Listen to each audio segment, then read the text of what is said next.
Hello. Nonsense is gonna be happening, and it's time to start. Before jumping right into the nonsense, though, I do want to apologize for my absence.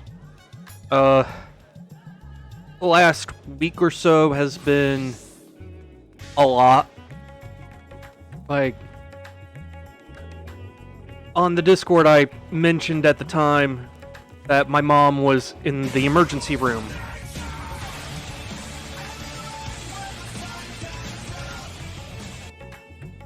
Awkward timing, but I approve it.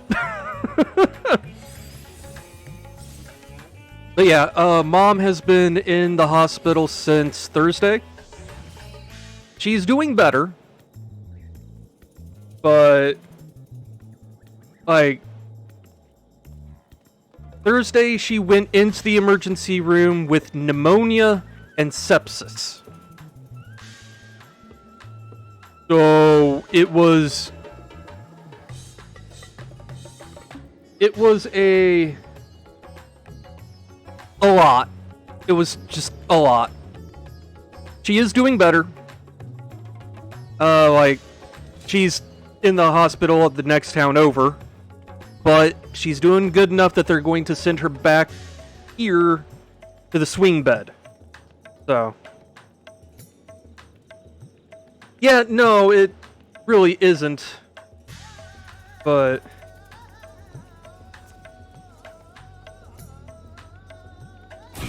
of gas and unpleasantness. I mean, it wouldn't shock me.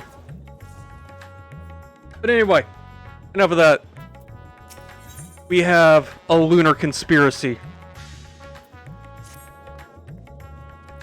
Ayane, I have a new lead, and just as I promised, you're the first to know.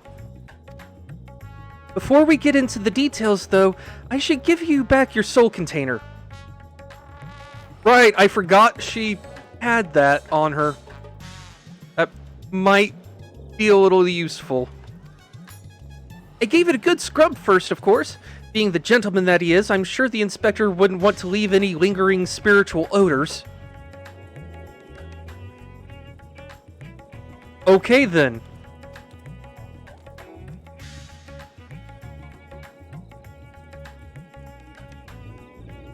As is the boobs of the legs. God. There.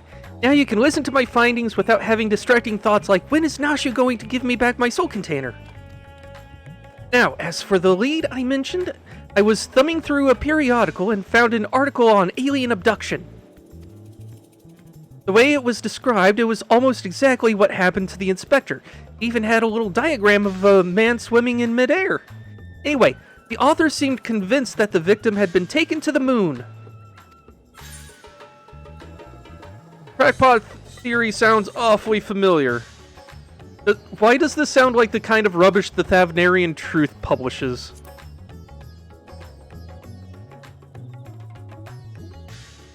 That's because it is. Remember Dorian, the editor in briefs? He was the one who wrote it. And he plans on doing research for the next edition on the moon itself. Apparently there's a portal or something in Garlemald that'll take you straight there.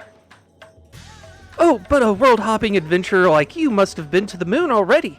Know it like the back of your hand, I bet. Sorta, yeah. I thought so. So it'll be nice to have an expert guide up there to help me search for clues. What say you? To the moon!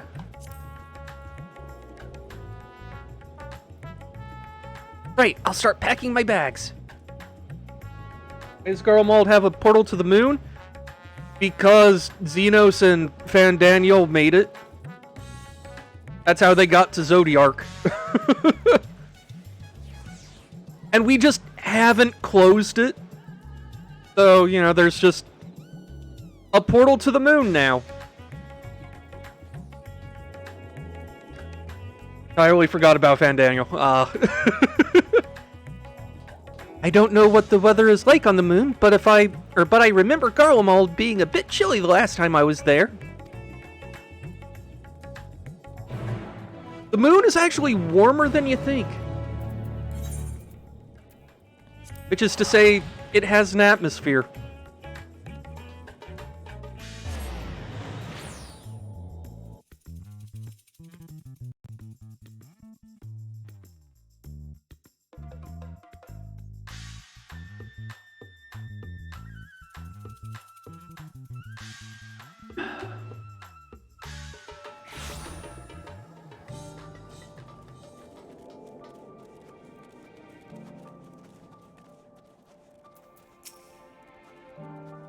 Oh, it's much, much colder than I remembered.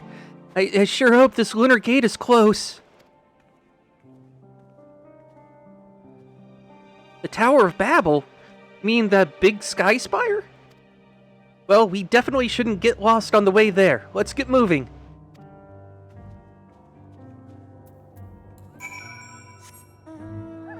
I would just like to point out that, yes, the Tower of Babel is still just kind of there. Ominous and looming.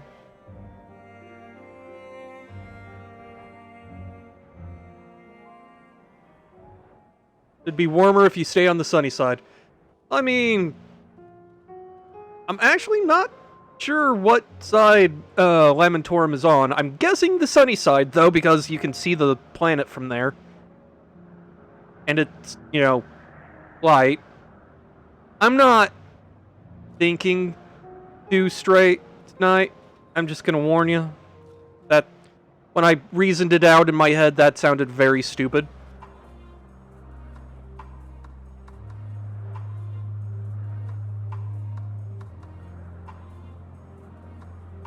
Side facing the Earth. Ah.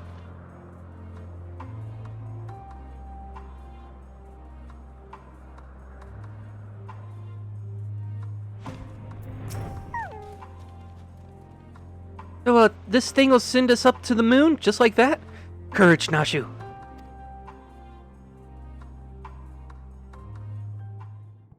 Dark side of the moon is surprisingly boring? Fair. I have no idea who this is, so... The world is in grave danger, and the people deserve to know. I have to reach the moon so I can expose the truth.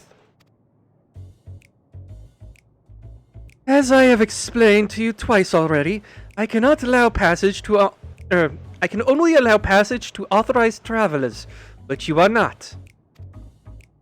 Oh, this guy. Ah, you're them, aren't you? Aliens have infiltrated every layer of our society. What in blazes are you talking about? I'm Dalmascan, born and raised. Oh look, it's Dorian, the editor-in-briefs.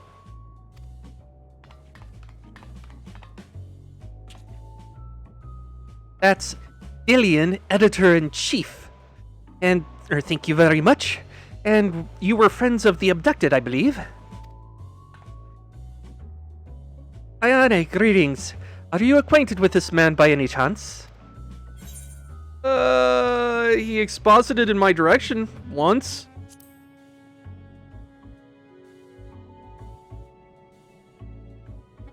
And that was enough, I'd wager. He has trouble written all over him. Ayane? As in Ayane Kogane, slayer of gods, savior of Ishgard, liberator of provinces, stealer of pants?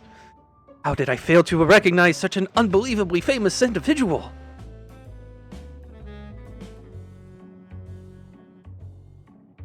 Look, just because I make the panties drop doesn't mean I steal them. Saying. As a champion of the people, you have a duty to lead us through this fact-strangling checkpoint. We cannot let your comrade's abduction go unsolved. He needs you, and the world needs my next article. I'm honestly not sure what it's referring to be perfectly honest. And you believe he was taken to the moon? Well, that certainly sounds like an emergency to me. Your acquaintance here seems sincere in his desire to help, so I will grant him special dispensation to accompany you just this once. You may proceed to the Nethergate. Various forces have thrust us together, and though I trust the fates about as much as I trust that obviously compromised gate guard, I will leave no moonstone unturned. The truth is up there.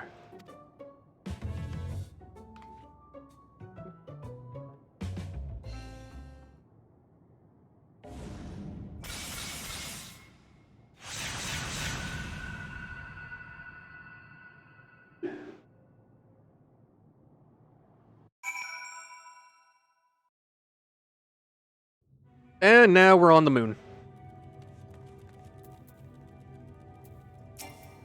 Oop. Ooh, the moon is just as white and shiny up close. But not made of cheese. And no sign of Inspector Hildebrand either. I imagine Nashu was very disappointed to find out that it wasn't made of cheese.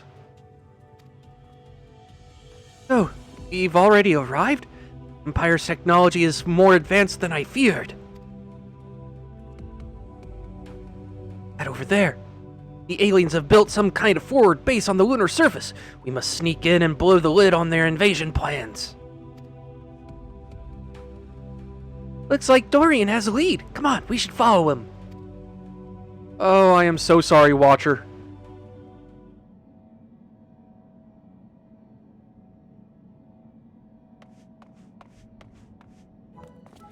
Aliens! Honest to God, it's aliens! I never expected them to be so tall, or so small and bunny-like. Welcome. If I had known I was receiving so many visitors, I would have sent for more tea. That voice speaking inside my head. I don't know the words, but their meaning is clear. Are wielding psychic powers to try and brainwash me? You all right there, friend? Need help with anything in particular? This one speaks our tongue fluently. Learned it from your Charlene collaborators, I'll wager. Don't think you'll fool me. What with your adorable bunny nose and silken ears, I'll print the truth before you arrive to beguile my fellow men.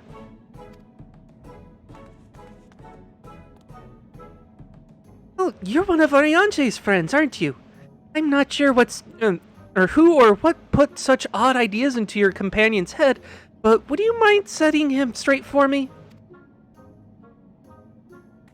They're not alien invaders, although their adorableness does belie their capacity for shenanigans. Operates are allies of all mankind, misguided attempts to make us live off carrots alone notwithstanding.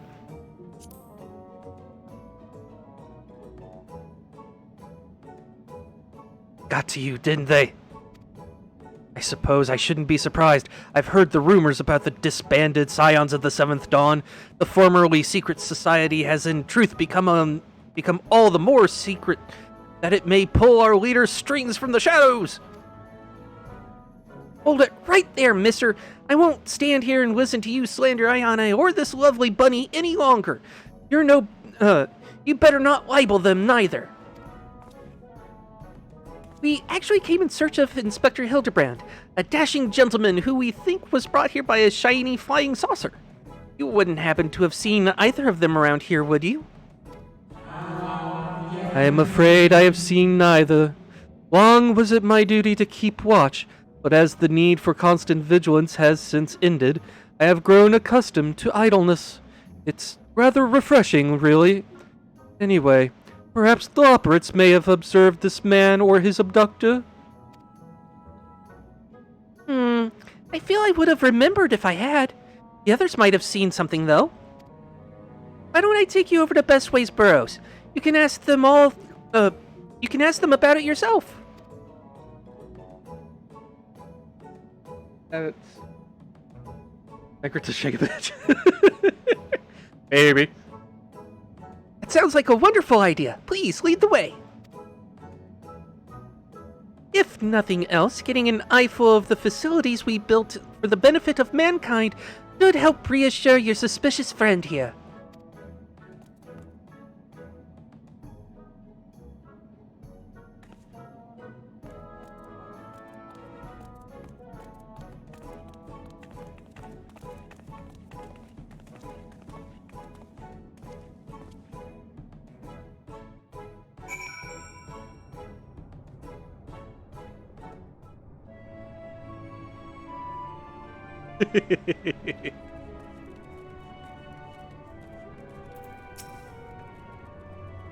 So many bunnies! They can build a forward base on this scale, then what hope does mankind have against them? Oh, for the love of carrots! This is not a military operation! Do you see any cannons or assault craft? We don't have any weaponry at all! Excuse me. Take your time and chat with whomever you like. As for me, I've got perfectly innocuous and not at all nefarious things to do. Bye now! Okay. Totally innocuous, not nefarious. Sure. Right then, let's get on with the investigation. Alright.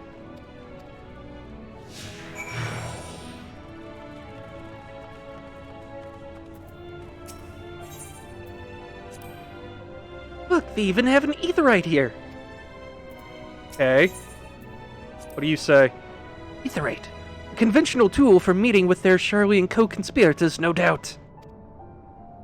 Oh, they'll tell you aetherytes were an Algan invention, but it was really just one of many alien technological secrets received in exchange for their undying loyalty. Link pearls, too. Be careful what you say on those private calls. The Charlians are always listening. Okay. Say so, buddy.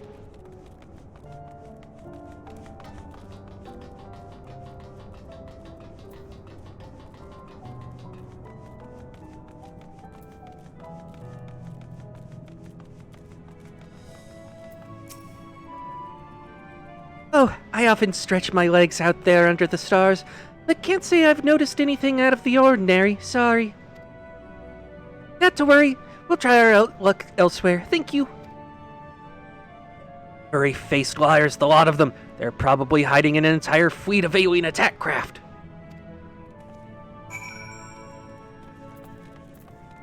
This fucking guy.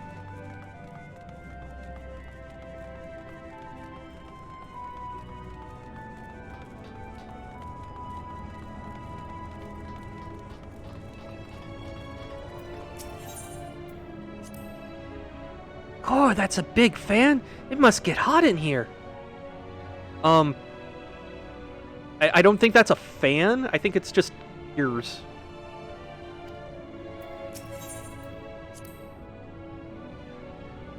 A propulsion engine. Of course, this is no mere moon. You know the satellite upon which we stand was never a natural celestial body, right? It was a grand fabrication of the ancients. They were in contact with aliens even back then, but the purpose of their ambitious construction has eluded us until now. It's obvious that the moon is a colossal star-faring vessel. Actually onto something. I mean, it is. But,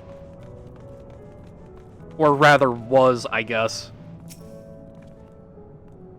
Oh, ever since we built the Excitatron 6000, we get all kinds of people around here. Could you describe your missing friend in a bit more detail? Well, he's very gentlemanly and dapper, if you look past the almost certainly tattered state of his clothing. Though their fashion sense can be a bit eclectic, our visiting adventurers are always dressed impeccably. Not to be rude, but I have a feeling your friend would have stood out in that crowd. No, actually, he probably wouldn't. He's probably strapped to a table somewhere even as we speak, enduring unspeakable experiments. Ugh. From what I've pieced together so far, the giant alien is the master, and all these smaller xenobunnies are artificial life forms created to serve as minions in his armies. Their harmless appearance is a part of the strategy. As soon as you let your guard down, snap! They take you down like a pack of tiny herbivorous wolves. Dorian sure has some interesting theories, doesn't he? Being nibbled to death by a mob of cuddly bunnies doesn't sound like a bad way to go.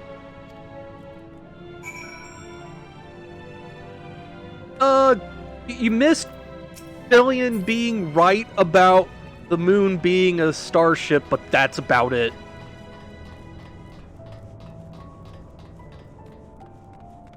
He had his one good perceive roll, and has been rolling nat ones ever since.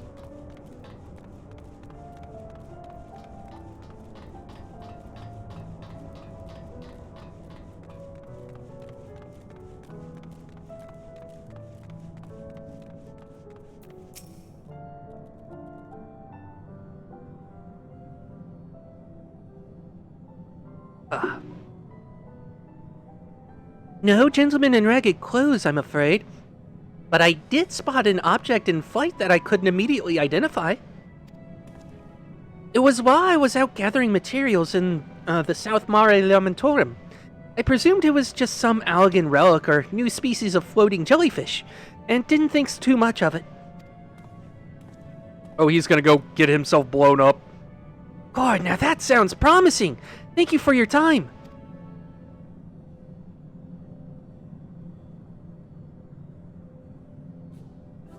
What's this then?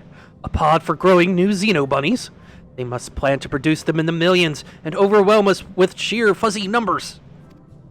How could I have been so blind? Those aren't ears, they're psychic wave generators. They lure people close with their precious little faces and then bam! Brainwashed!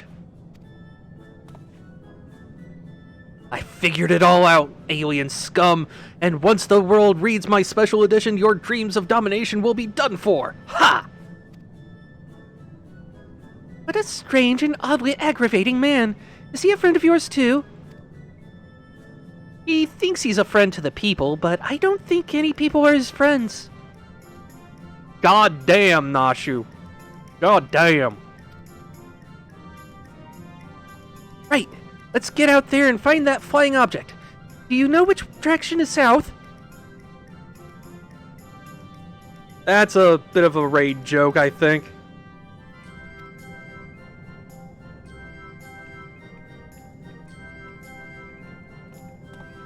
Report a murder. Fuck yeah. Wait, I'm coming with you. Don't leave me alone with the brainwashing xenobunnies.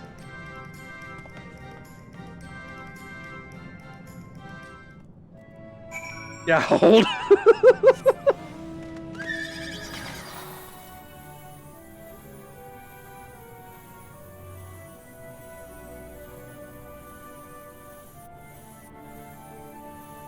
Door's over here. It's been a hot minute since I've been up here.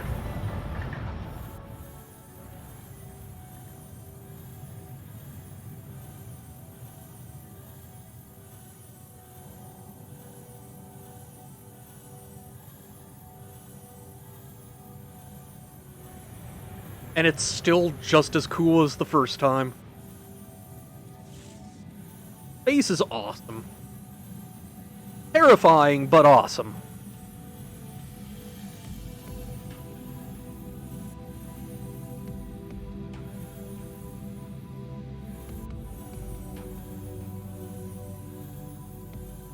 Oh yeah, this is the Kirin mount that you get for collecting all the horses of the EX raids, or EX trials in the base game. Also, I should probably pay attention to where the actual marker is. Okay.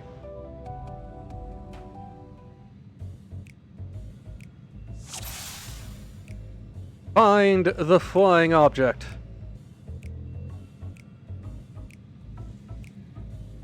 I like that Nashu is just chilling with Argos here. Nashu was romping around with Argos, already forgetting why she was out here. Honestly, if I was approached by a moondog, I'd forget why I was out there too. So, you know what? I identify with Nashu there. Alien is searching high and low for any sign of alien vessel, like a true professional. Okay.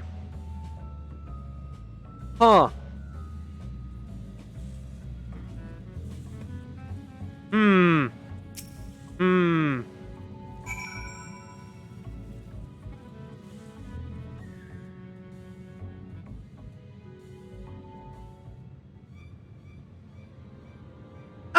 There it is! And there it goes! Come on, we can't let it get away!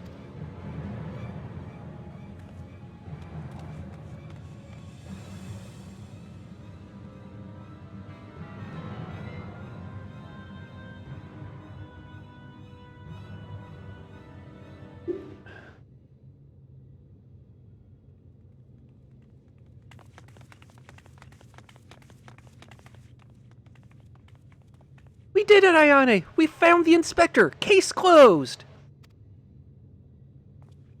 Horrendous. Only aliens could subject a man to such a callous and physically impossible fate.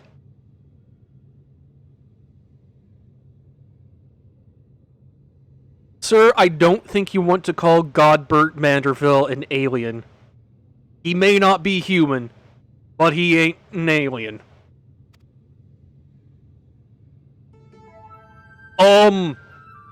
Huh. I see the dumbass orchard has been planted. Are my eyes playing tricks on me, or do you see a whole field of planted Hildebrands?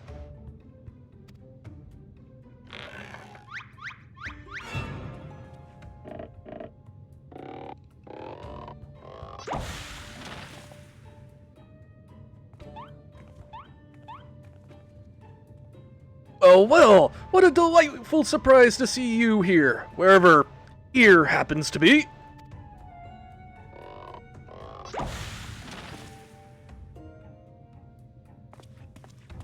Why, what an impressive specimen of a gentleman you are, good sir.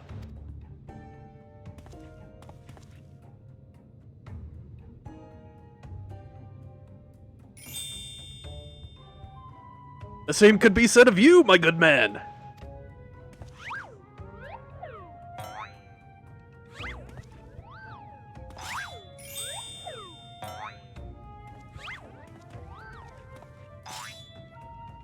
Is that an extemporaneous gentleman's club? If I may be so bold as to join you? Or is this... Okay. Blech, words.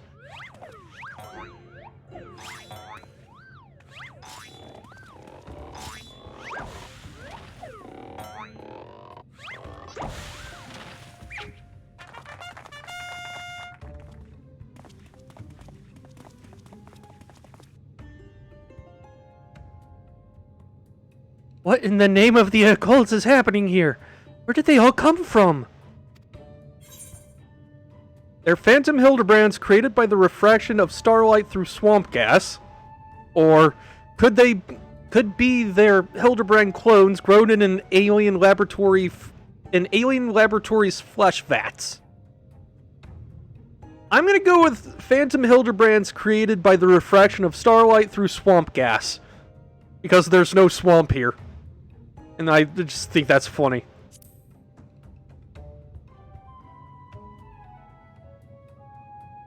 Imposters, you mean? Don't worry, I know just how to find the real Inspector.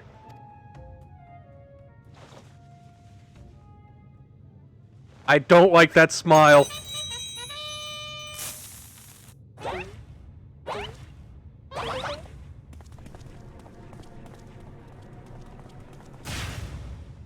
Cease and desist, Nashu! Go use your powers of deduction, not destruction! They're all so authentic and synchronized, so we can't tell the difference. Aw, she's so disappointed, too.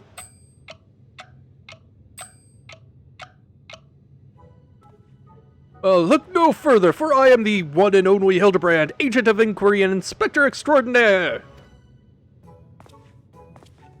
One and only? I believe that would be me, good sir. How odd! I think you will find that I am the original Hildebrand. Oh, I am more than certain that I am Hildebrand. As am I. Could it be that we are all Hildebrand? How positively marvelous! I propose we celebrate this auspicious moment as only a mob of Manderville men can. Help!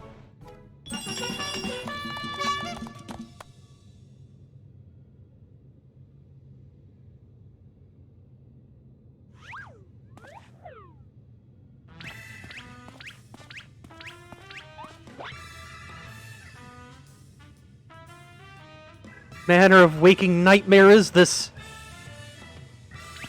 This is just a Tuesday for Hildebrand.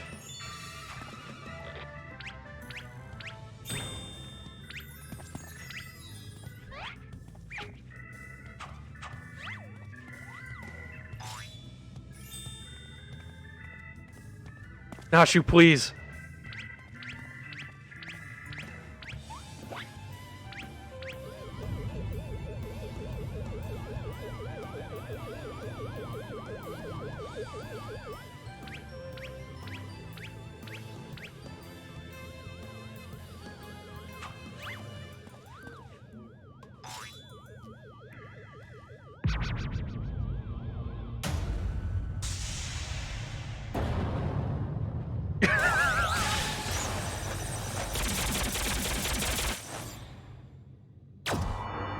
Well,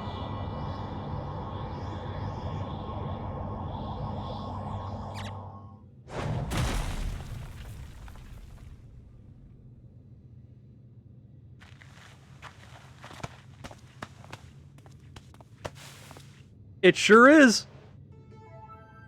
Apologies for the confusion, my friends. I assure you that this time you stand in the presence of the inimitable Hildebrand Heliodor Maximilian Mandeville. And this diminutive blue chap here is my newest associate, Mr. Poo-Poo.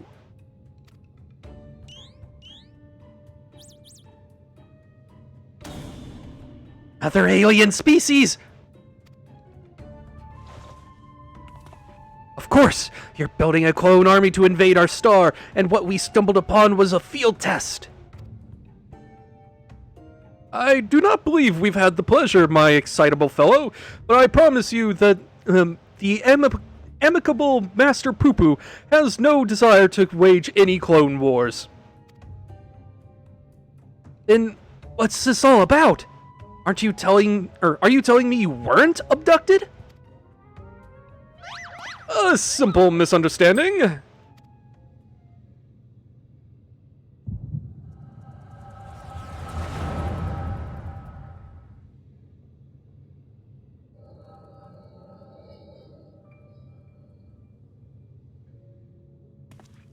Oh, what a charming little rascal you are! An offshoot of the Mandragora family, perchance?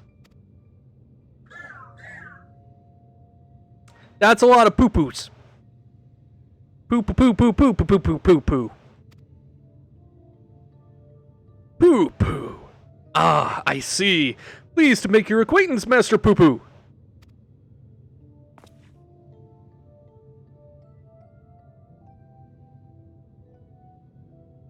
Ahem. Might I inquire as to our current whereabouts? I had but recently reunited with Nashu and Ayane, and would greatly appreciate if you could convey me back to my prior location.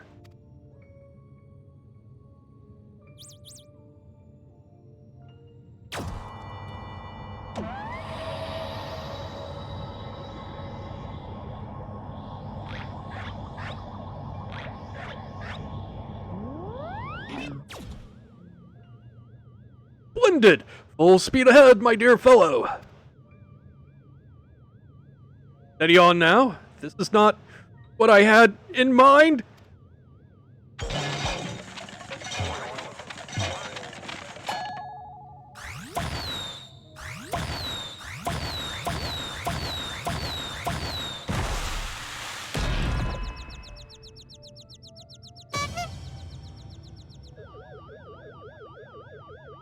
I would! You've generated a veritable battalion of identical gentlemen! The fuck is going on?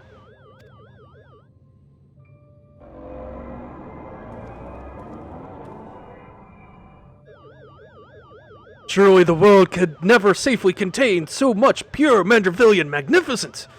Could you, perchance, reverse the process? God.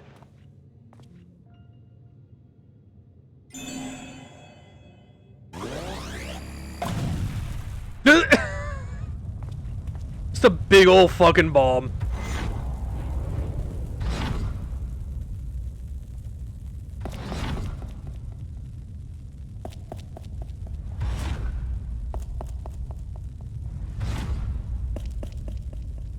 What the fuck?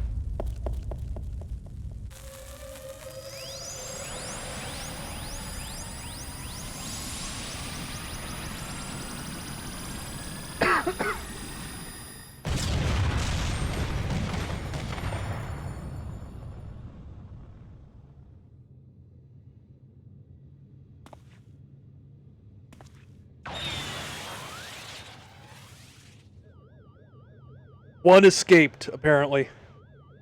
Oh gods! Oh, not like that!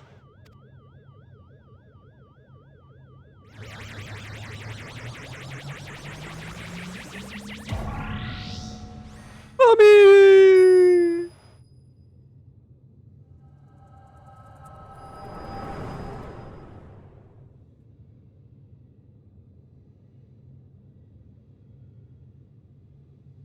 Thus, I have concluded that Master Poo-Poo has no grasp of the common tongue, and his true intentions, while surely peaceable, remain woefully unclear.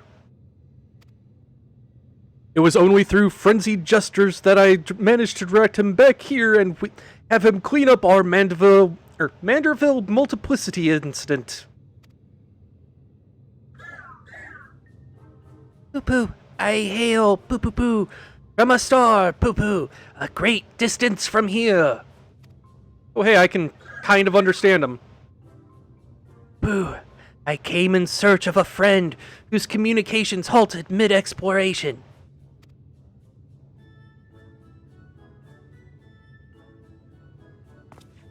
All this way to aid a comrade in distress, you say?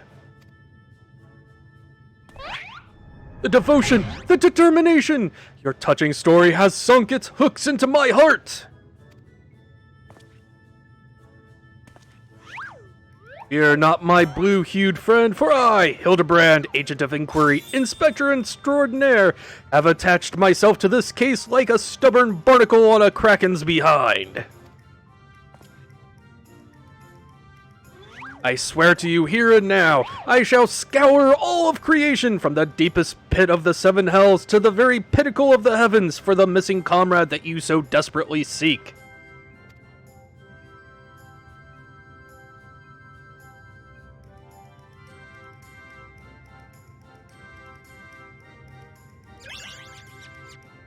I love that we're kind of having to act as a translator.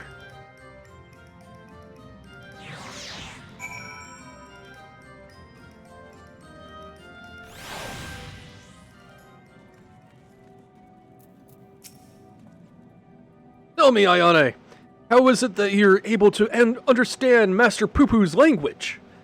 That's a long story.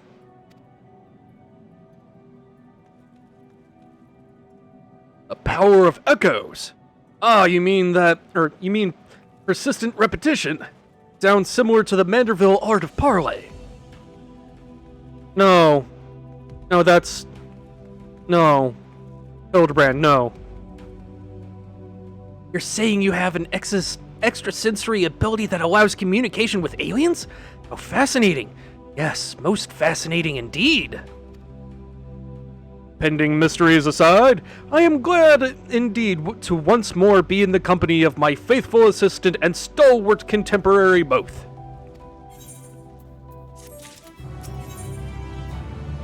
The Imperfect Gentleman.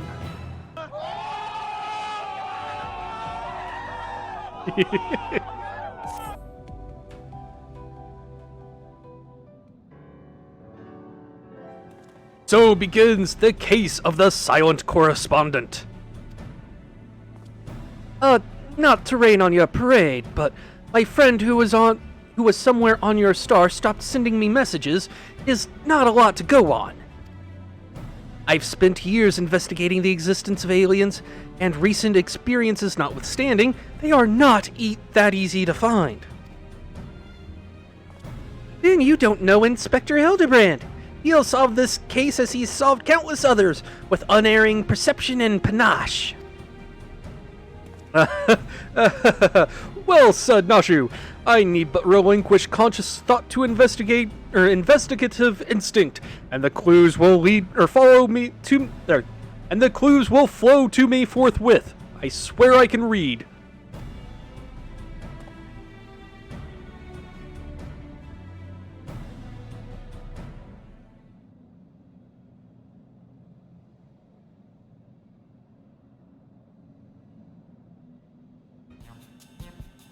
Lose yourself in the detective current, Inspector. You're channeling, aren't you? Contacting a higher power to breach the veil of mystery. Another fascinating development. It's just gas. Ah, there you are. I've been looking all over. Thought you'd like to know that I spotted that chap you were asking about. You know, the well-muscled gentleman with tattered clothing and dazzling teeth. Mean this gentleman? We found him too. Well, that can't be right. I just saw him in the north of Mare Lamentorum, and he ran in the other way when I called out. I don't understand how he could have arrived here before me. I have a feeling, Mr. Bunny, sir, that what you saw was an imposter. Ayane, would you mind asking Master Poo-Poo if he was going anywhere, if he was growing any more inspectors on the moon?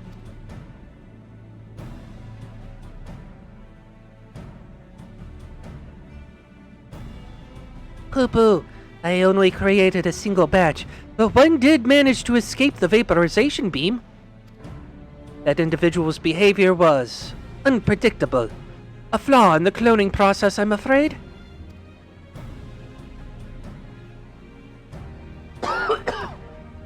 Excuse me. Well, this won't do at all. We cannot have a flawed inspector running around besmirching the Mandeville name.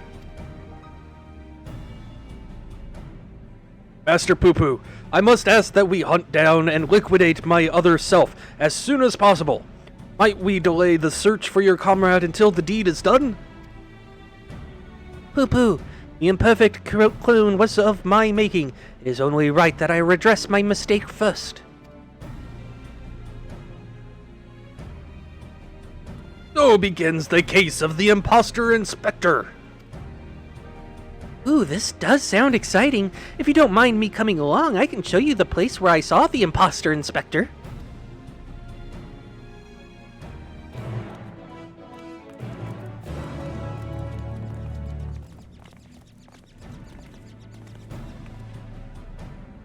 An alien be an expert in finding aliens? I mean, you'd think.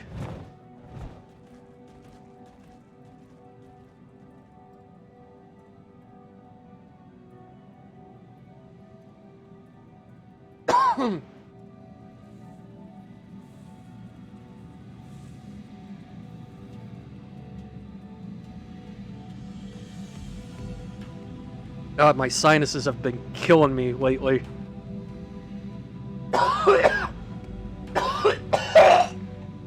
Excuse me.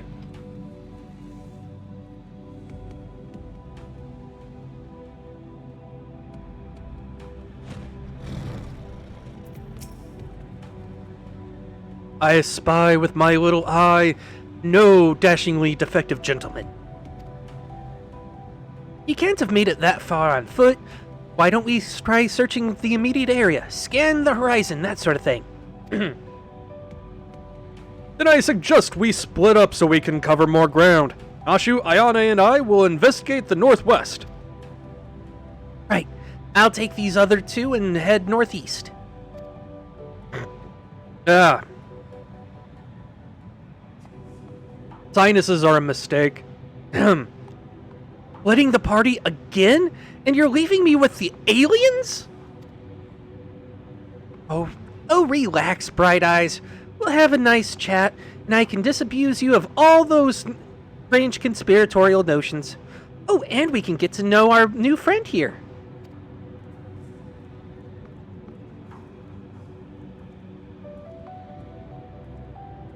Let us be on our way as well, with Ayana in the van, if you please. Okay.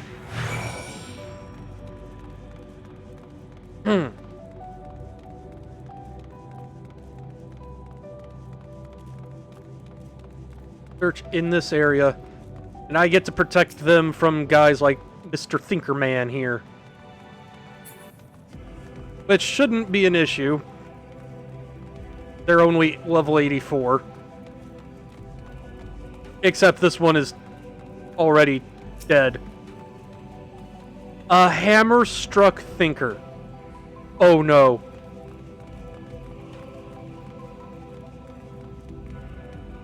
How did Godbert get up here?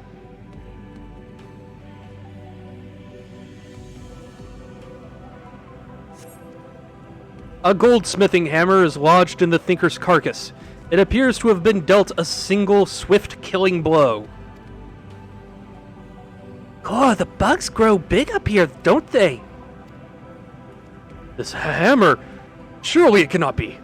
Nay, it does not bear thinking about.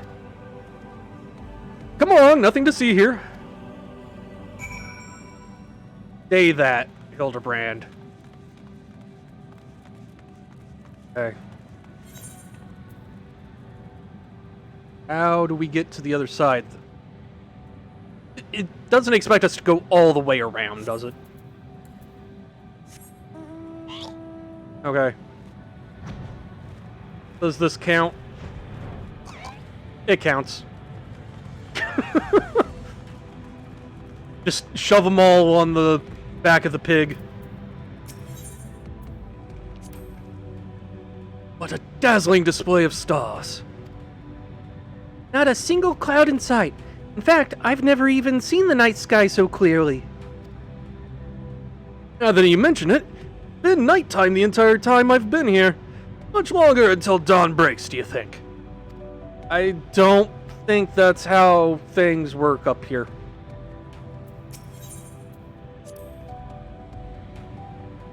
Okay, yeah, that's just the same conversation. A hammer-struck moose. Oh boy.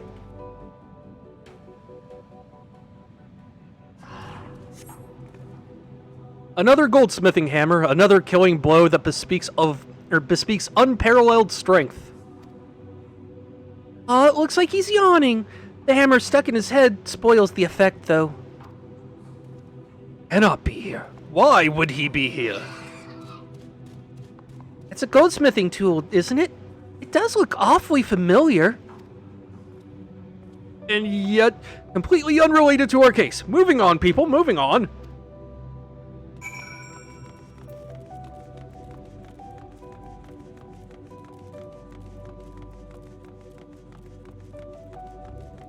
What have we up here? A trail of fancy footprints. I'm sorry, but how is a trail of footprints fancy?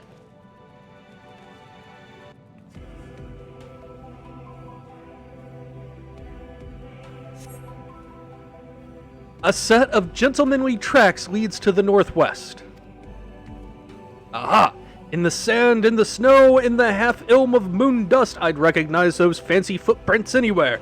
They're a perfect copy of mine. Our fugitive imposter must be just up ahead.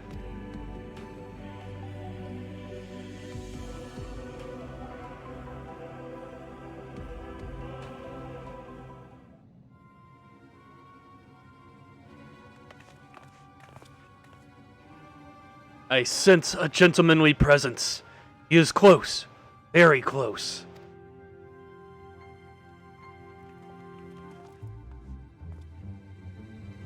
No clones in the northeastern quadrant that we could see.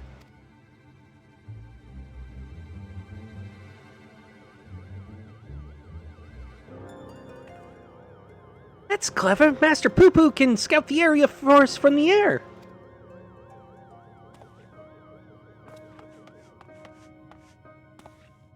Aha! I found me!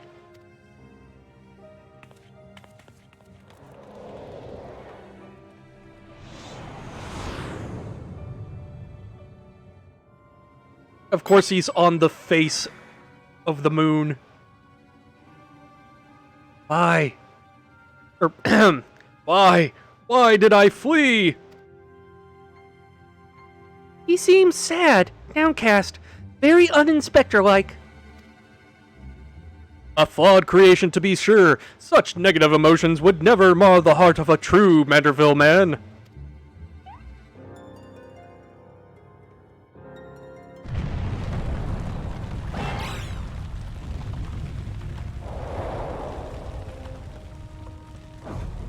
Oh God.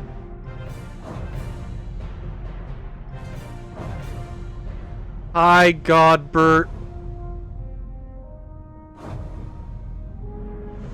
How in the fuck?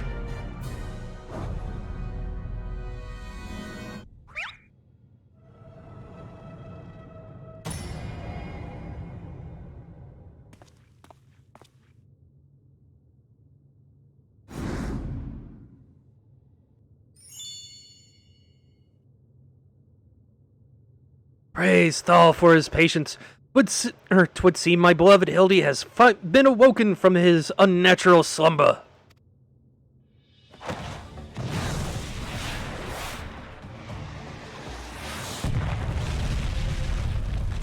He missed?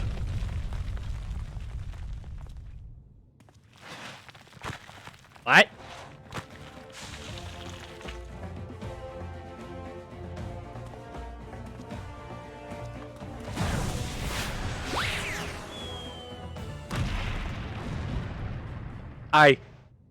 What?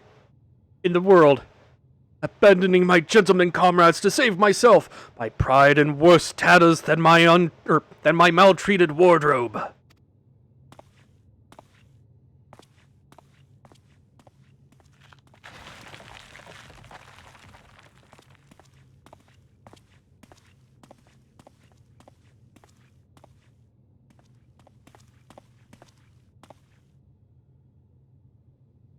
My fatherly love denied? Unthinkable, unless that is not my son.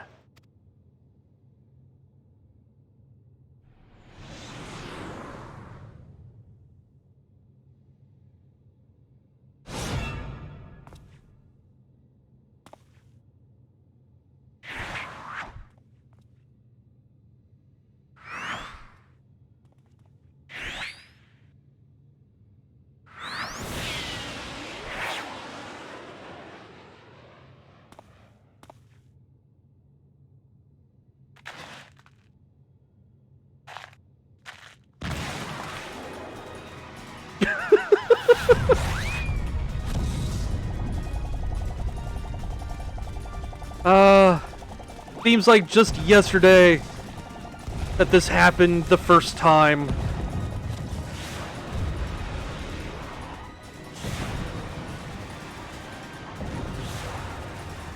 Doing a full lap around the moon.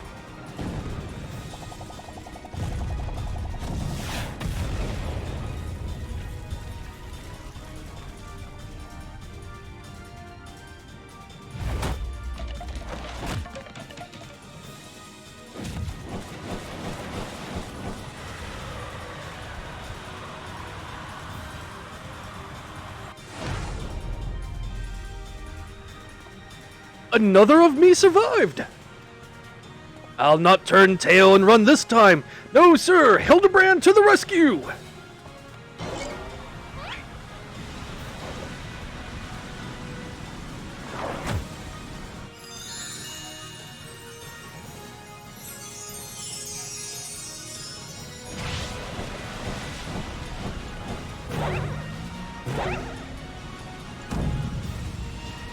Round and round as fast as I can! I can't slow down! I'm a Manderville man!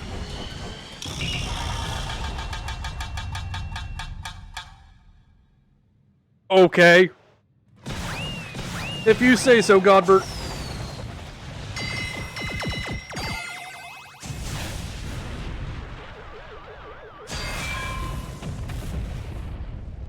Right into the nose, too. One in each nostril.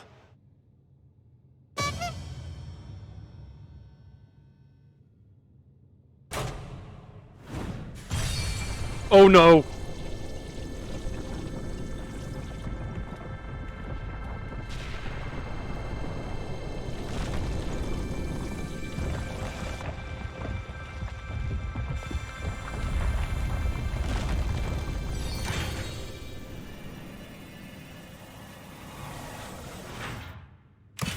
What?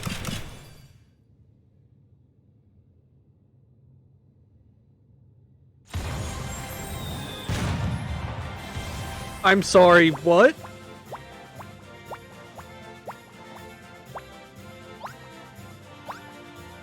Like, I'm not gonna be sad about dancing bunnies. But also what?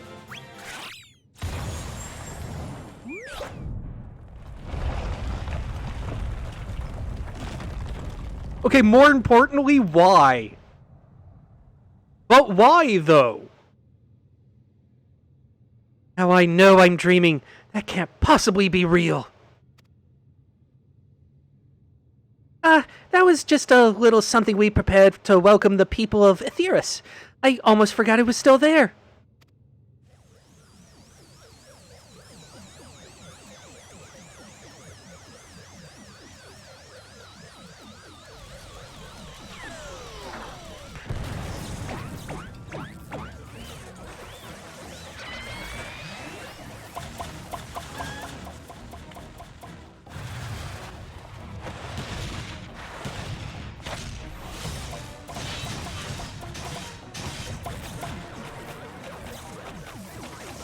What is happening?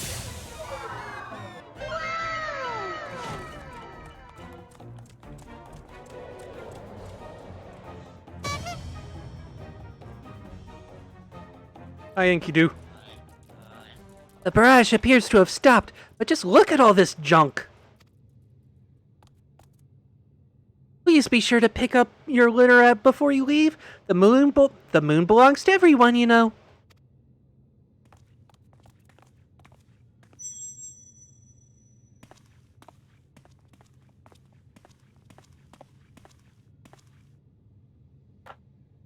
It is indeed.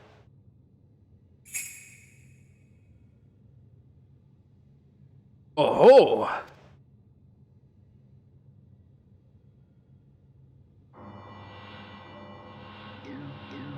It's weeping on the moon. That seems like a bad or a futile effort.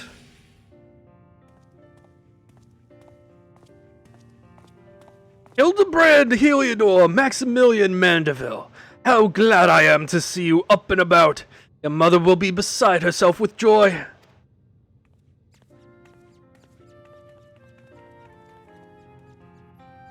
I only stand before you now thanks to Nashu, who stood ever vigilant at my bedside, and to Ayane, who ferried my soul back from across the rift.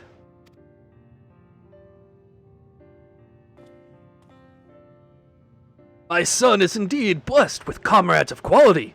You have my heartfelt gratitude.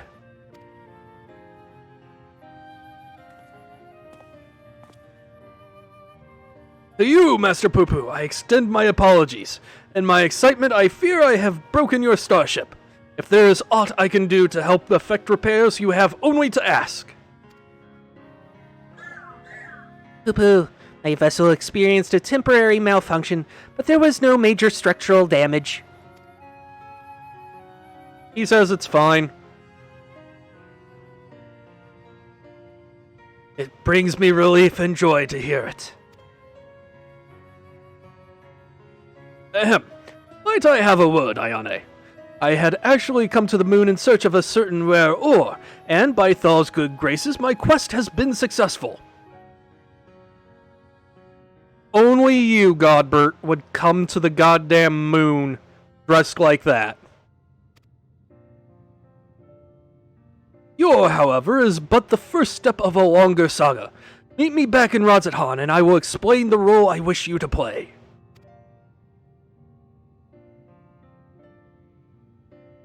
Yes, I think it best we make the journey starwards. We'll not find Master Poopoo's friend from up here. unless someone has packed an extremely efficacious spyglass. Anybody? No? Then home it is!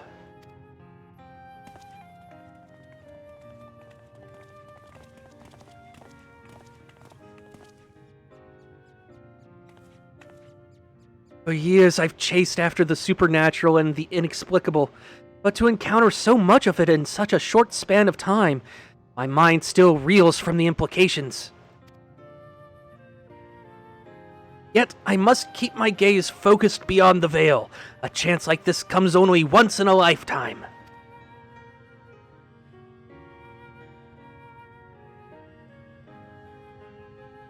If you say so, Mr. Buddy Man.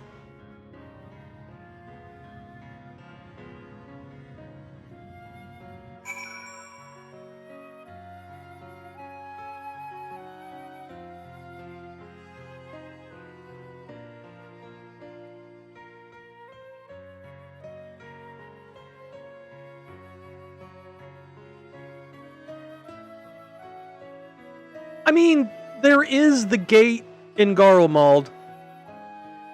And I figure, who's going to tell Godbert fucking Manderville he can't have access to the Moon Gate?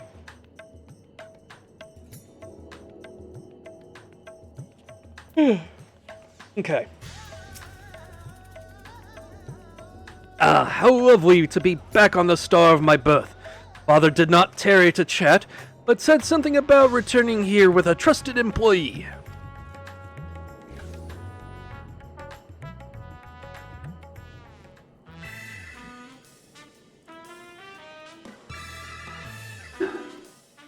Well, we've no time for further familial pleasantries. Nashu and I must devote our mental energies to the case of the silent correspondent.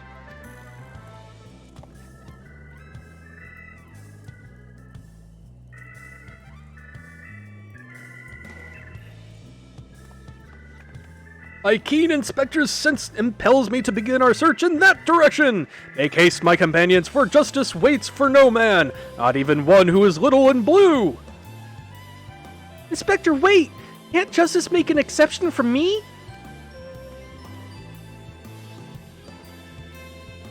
His channeling appears to be remarkably effective. Fascinating. Yes, most fascinating indeed. Ayane, forgive me.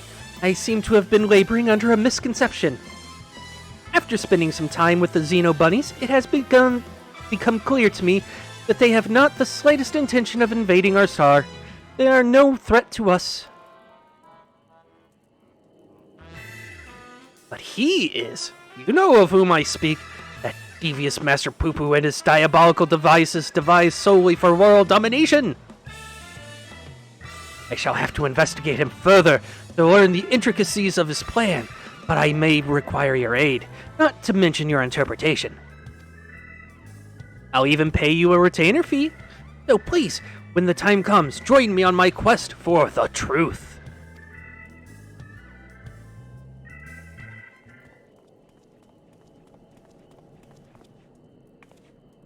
Somebody with actual pants. Ayane, my apologies for the wait. Shall we proceed to business, then?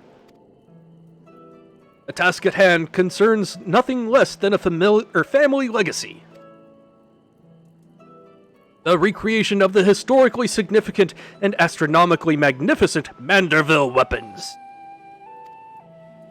They were the designs of a distant ancestor, you see. While the originals have long since vanished, the manual containing the secrets of their construction survived, a precious heirloom passed down through the generations of Mandervilles. Why the sudden passion for weaponsmithing?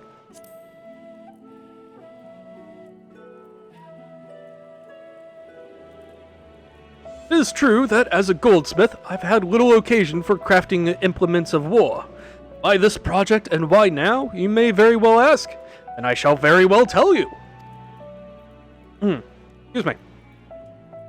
The tale begins not so long ago. I was here in Radz-at-Han to discuss a deal with an up-and-coming merchant. The matter in question was an acquisition proposal. Alas, the talks soured, so I made preparations to depart. It was then that the sky burst into flame. You know all too well what horrors followed. I did my best to defend the citizenry from the beasts which spawned, yet I could not save them all. Saved far too few, in fact. The memory of it haunted me day and night, and I found myself unable to work. But then I heard the news of how you and your companions had ventured forth to banish this evil at its source. You forged on in the face of deepest despair, and it gave me the courage to do the same. I took a good hard look in the looking glass and asked, what can Godbert Manderville do to safeguard the people of this star? Thus did I realize that I had both the knowledge and the skill to forge the greatest of weapons, that I might empower others to protect themselves and their fellow man. So I began going down the list, acquiring the necessary materials with single-minded purpose. One of these was a goodly chunk of purest mandarium ore, a metal found exclusively in meteorites, and that only rarely. I searched high and low, scouring impact sites, consorting with kobolds all to no avail. Then, when none was to be found on Heidelin, I set my sights on the moon, where at last I obtained a sizable sample. Now I say, at last, but the list of materials goes on. If I'm to collect the rest in a timely fashion, I must employ the help of a comrade of quality. When you can spare a moment from adventuring or aiding my dear son in his inspecting, pray drop a word in the ear of my manservant here.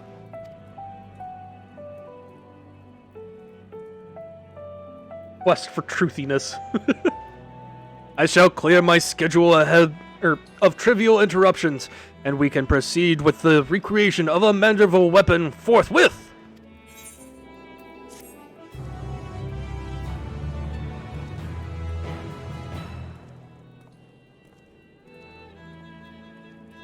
So yeah, the relic weapons of Endwalker are now the Manderville weapons. Meanwhile, elsewhere in Radz-at-Han,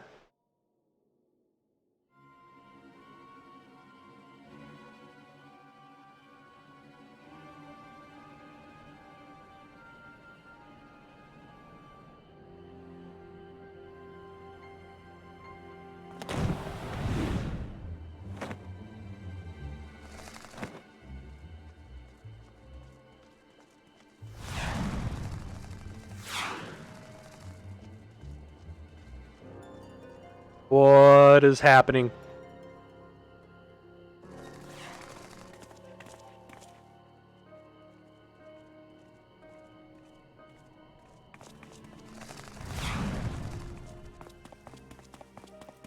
Someone over here playing Assassin's Creed.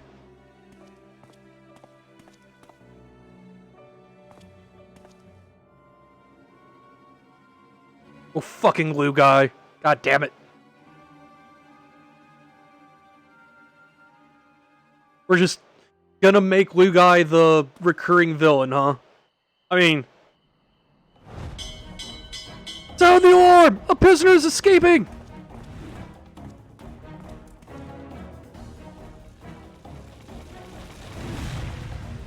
Well, this is incredibly silly. Holy shit.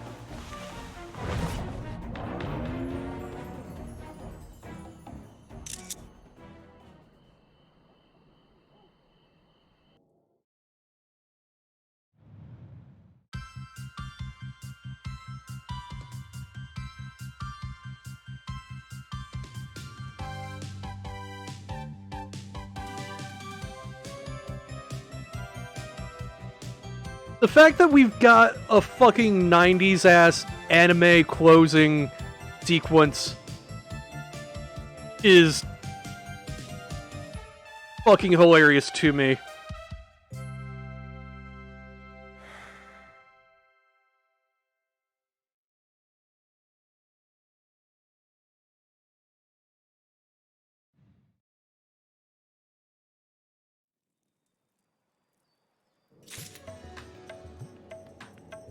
Okay, so that's all of the Hildebrand stuff at the moment. I just need to wait for the relic weapon dude to spawn in. There we go. There he is. Alright. Please note that upon completing the quest Make It a Manderville, you will receive a Manderville weapon for a summoner. Yes. Wait, that was the wrong thing. Okay. Make It a Manderville. Mistress Kogane, how wonderful to finally speak with you. Your cooperation in Lord Manderville's weaponsmithing endeavor is highly appreciated. Regarding said endeavor, we've borrowed a corner of the High Crucible in which to base our crafting station. Would you be so kind as to follow me? Okay.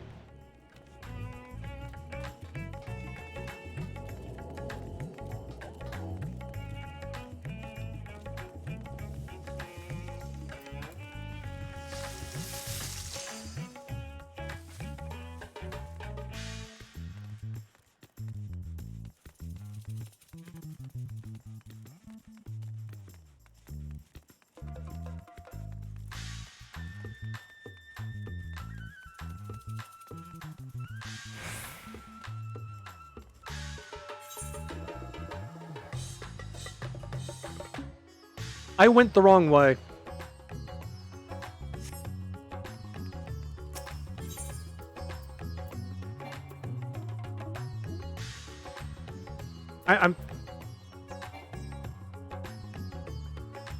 I'm sorry?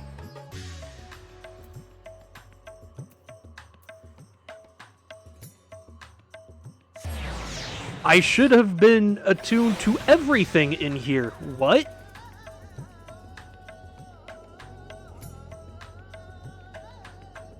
I am so confused. Unless they added a new thing. Very possible. Okay. Making sure I'm going the right direction this time.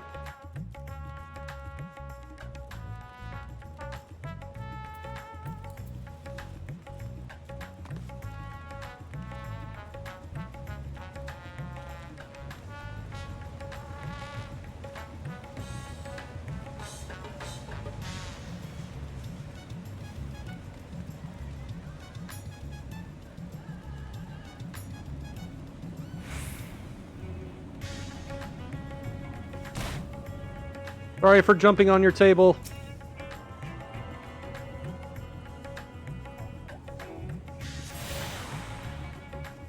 Okay.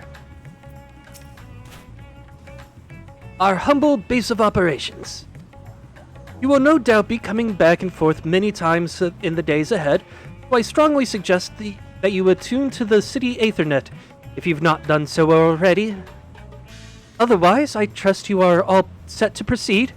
One moment whilst I informed Lord Manderville of your arrival.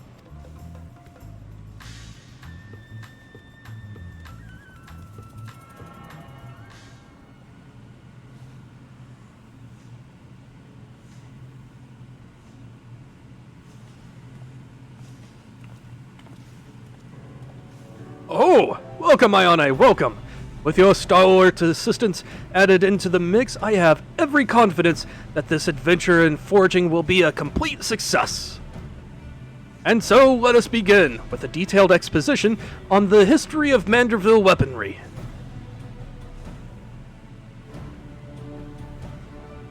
First of all, when I say Manderville weaponry, what I refer to is the series of masterpieces crafted by the legendary artisan Godbrand Manderville, the first Lord of House Manderville. Okay. I cry. Nerd face.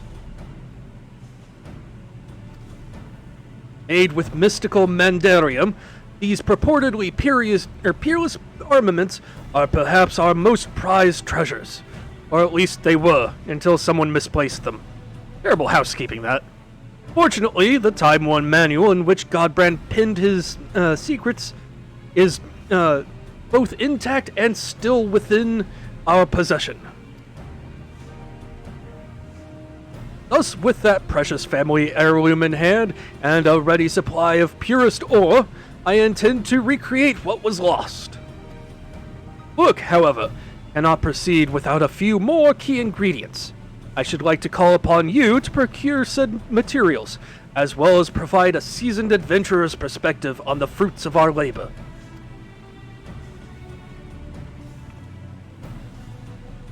Excellent! I knew I could count on you. As a goldsmith, crafting weaponry is akin to venturing into unknown territory, and I would place my trust only in the most proficient guides. Speaking of which, may I introduce one of the very best in the business? Come on over, my friend.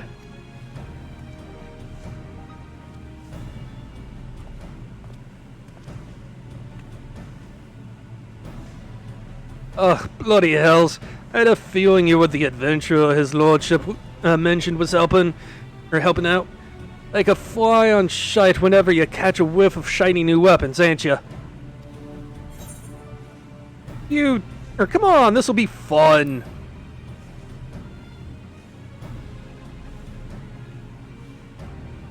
Oh, I like a barrel plague-ridden paisas. Look at all this gill-addled dandy I'm forced to hammer for. I'd rather drag me stones cross hot coals and forge yet another of rich old bastard's trinkets. Is that the way of it, then? I contacted Rowena, hoping to employ the talents of Eorzea's finest smith. But you clearly have no interest in providing me with your services. I shall hire another artisan and put this talk of stones and coals behind us. Wait, you got me all wrong, your lordship. That was just a bit of smitty humor to lighten the mood. I would be honored to work on your Mandeville weapon. So here's the thing. I already spent the coins on this, this job will bring me on some right fancy bottles of Thavnarian liquor. I can't afford not to do it. Oh, that means we're back in business, yes? Marvelous!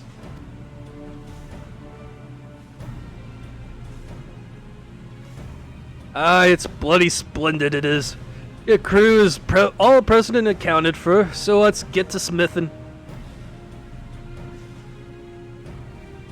There's not I'd like to do more. Presently, however, there are 3 conundrums which stand between us and making any Manderville armament a reality. The first of these is devising a method for working with Mandarium. From what I've been able to decipher from the manual, the process is quite demanding. You just leave that to old Geralt. I've yet to meet a metal I can't beat into shape. Oh, then I shall cede that chore to your artisanal ingenuity.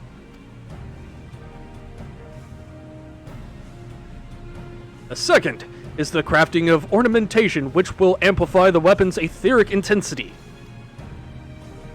If it's a sturdy blade you need, then I'm your man. But fiddly bits of decoration are not in me smitten wheelhouse.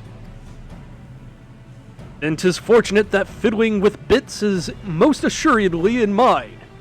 Though it shall no doubt be a challenge, creating suitably exquisite adornments is a task well suited to me and my goldsmithing hammer. As for the third and final problem wanting for resolution, we require a vial of Exalamanderville. Exalamanderville. Okay. If one has access to an industrial size and alchemical furnace, it should be possible to extract this superlative mineral oil from Mandarium-rich meteorites. Assuming I've understood what I heard of the process, this Exalamanderville oil is the key to maximizing ethereal conductivity. And thanks to the good graces of the High Crucible, we have the extraction apparatus we require right here. All that remains is to collect 3 or so goodly chunks of Mandarium meteorite. That will be your charge, Ayane. Right then, I will see about preparing the materials for my share of the workload. And I'll start stoking the flames. Sounds like we'll need them nice and hot.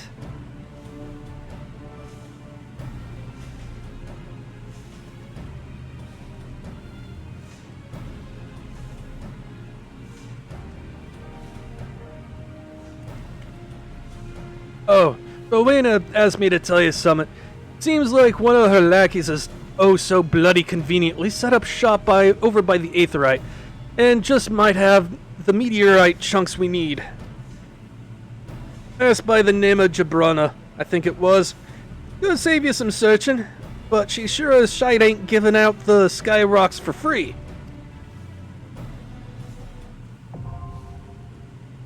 The Saga of Weapons and Hammers and Heroes. In non-armor. I mean...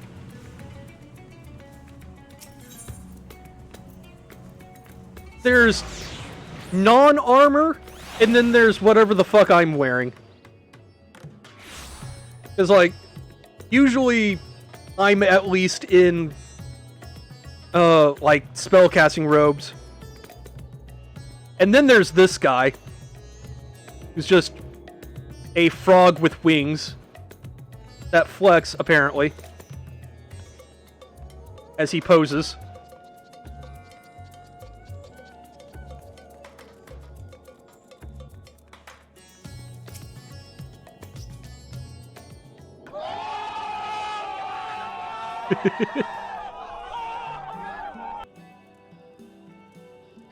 Hero. You must be the famous Ayane. Mistress Rowena said to expect you and to assist with any procurement requests. I need sky rocks. Mandarium meteorite. Ah, yes. So many bonks. I did nothing.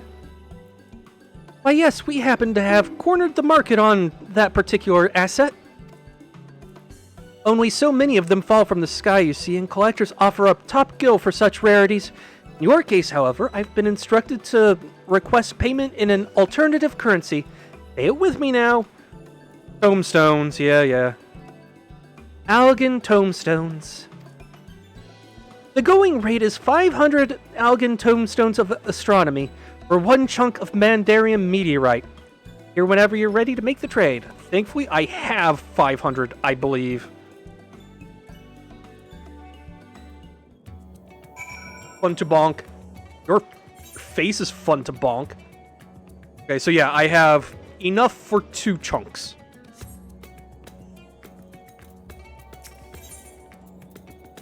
So just go ahead and grab 2.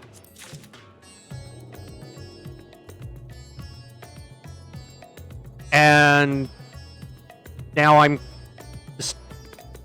just gotta get enough for the 3rd. Okay. Okay, so now there are some dungeons to unlock. I need to actually look up how. So, where does this thing start? Central Thanon. Okay. That's the wrong thing. Got Thanon. Here we go. Central Thanon. Wait. Starts in Sharlayan. I mean...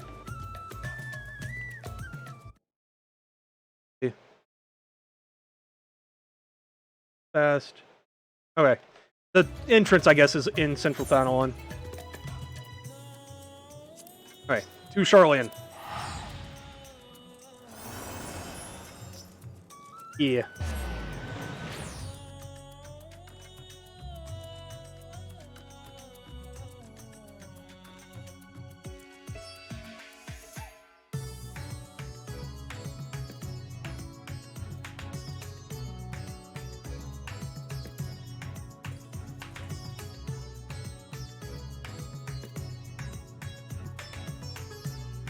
It is nice, though, to have something to spin Tomestones of Astronomy on again. Okay. Not it. Oh, no. Progress, no. Where is it? Not it. Roll.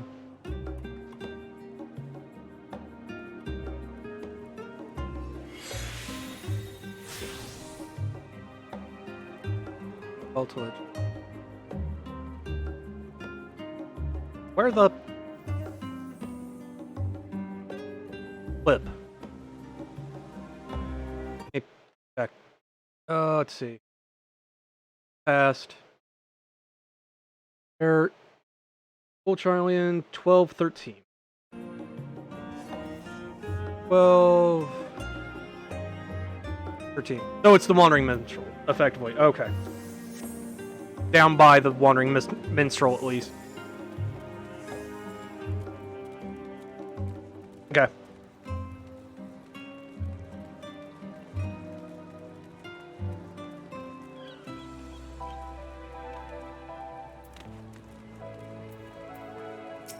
Ah, there he is.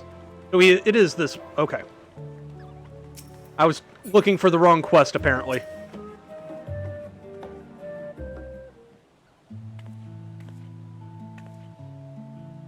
Hello, how may I help you? You're Ayane Kokane, aren't you? Ah, I thought I recognized that heroic mien. How wonderful to meet you. Name's Osman. I'm a gleaner, as you may have surmised, mostly specializing in the collection of rare and curious books. Okay. Sinuses, please. And it would seem fate has brought us together. My work has given me an appetite for well-crafted stories, you see, but recently I've struggled to find any truly engaging material. So I thought to myself, why waste all this time bemoaning the lack of quality literature when you could be writing the exact kind of tales you enjoy? Which is why I am so excited to be speaking with the vaunted champion Ayane. I could convince you to share, if I could convince you to share some of the minutiae of your adventures, it would lend my fiction an undeniable authenticity. Let's see. Time I was just starting out. Story of the Dragonsong War. Beside the resistance fighters of Alamigo. A lot to consider you when you visit another world or the world of the past. I'm gonna go with the Dragonsong War one. Future fanfic writer? Yep.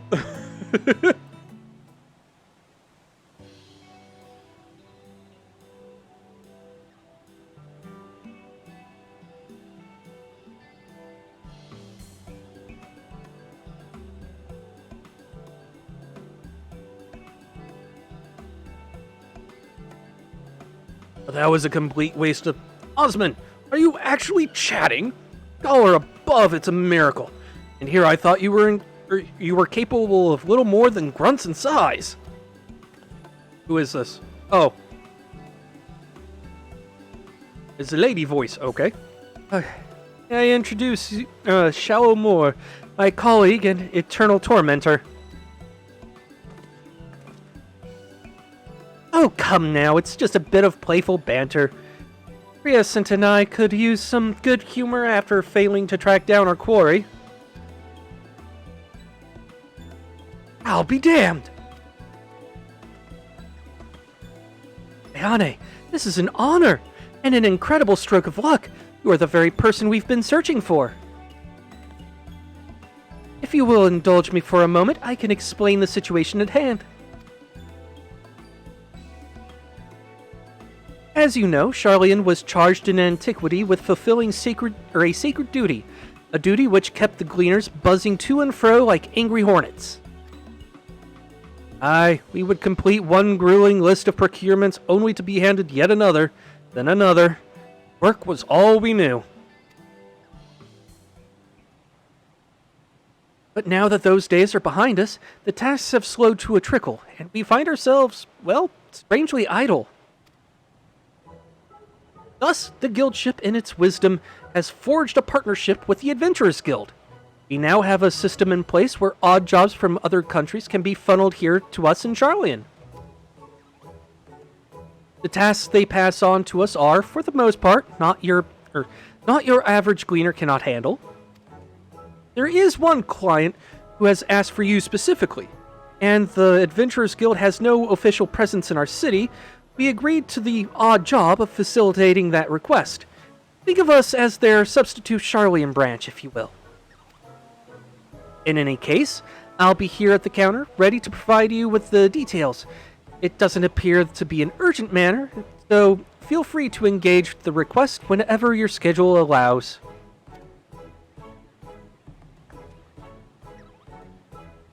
Oh, and be sure to browse Triescent's wares. He has a special selection available for anyone who takes part in our odd job enterprise.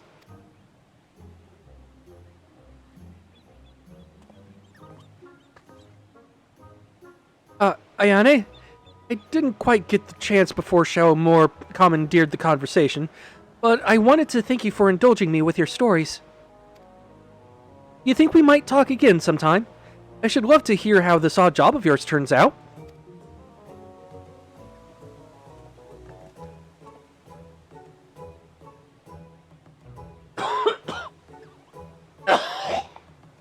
Oh, my sinuses, goddamn. As a result of the partnership of the Adventurers Guild and the Gleaners Guildship, we're now able to accept an odd job from Shao at the Pier Style. Ugh. Sinuses, I would love for you to stop trying to strangle me. Goddamn. Okay. What do you have? Oh, I can't even look at what he's got until I do this. Okay. That's fine. So, Ayane, does this mean you found a spare moment in your busy god-slaying agenda? Wonderful. We actually have a letter addressed to you from Mistress Momodi. Go ahead and read through that, and I'll dig up the link pearl I'm to use to convey your reply.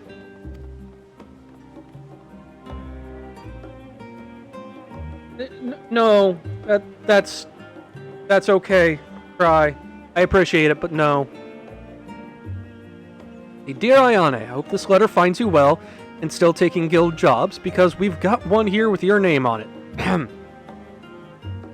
Ordinarily, I wouldn't bother you with something like this, but the client is a personal attendant to Her Royal Majesty Nanamo Onamo, and I'm guessing that piqued your curiosity as much as it did mine.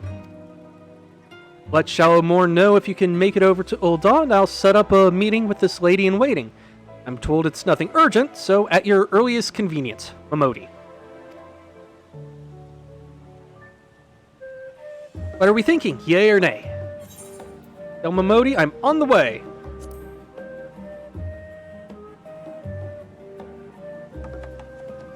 Understood. I'll call her right away.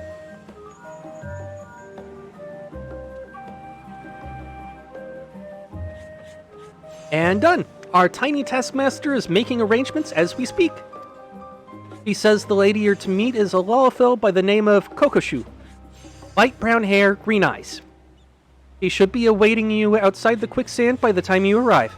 Fair fortune and safe travels. Alright.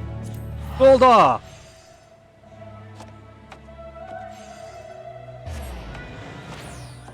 I mean, they're less bones and more magical pearls.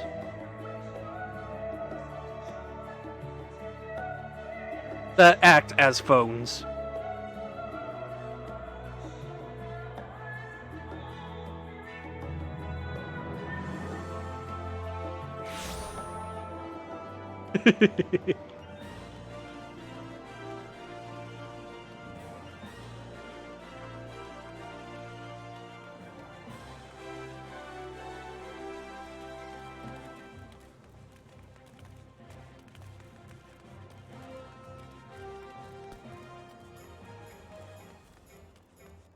Oh. I forgot the Halloween thing was going.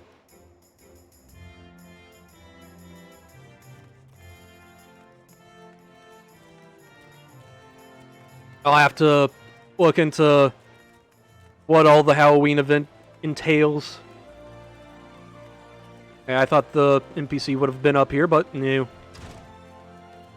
Ah, over here. Derp derp.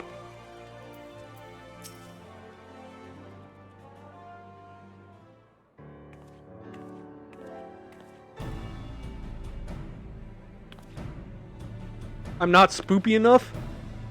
I mean, I've got other costumes, though. Mistress Kogane, I presume? I am Kokoshu. Let us be clear from the outset, I am not your true client. The personage who wishes to engage your services is the Sultana Nanamo Ilnamo herself. Firstly, however, pray allow me to explain the request itself. Then you can decide whether or not you wish to proceed. I trust you recall the tunnels under or beneath the city of Ul'dah. Yeah.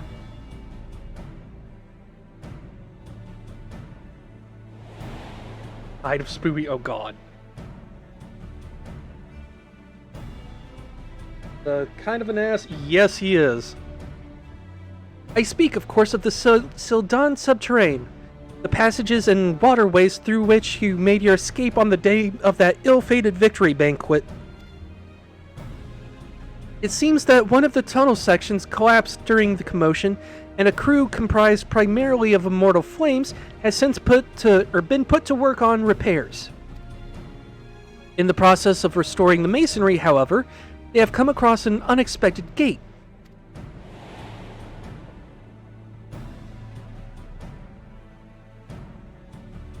It was described as antique in design, inscrutable in purpose, and sealed shut by some mystical force.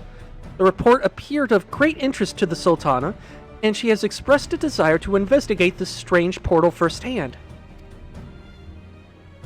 Furthermore, he feels that Master Tarapin and the like are overprotective, and will prevent her from exploring to her heart's content. But are we then to send Her Royal Majesty into potential peril without a trusted escort? You see my dilemma. As the proven champion of Eorzea and veteran of countless heroic endeavors, is to you whom we would entrust the Sultana's safety, besides which she would have it no other way.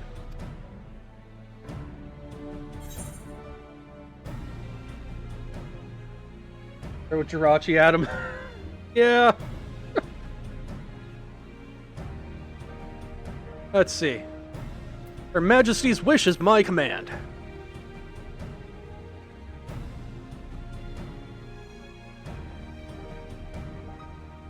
Thank you, Mistress Kogane. It will mean a great deal to Her Majesty. Please wait here and I shall inform the Sultana of your decision.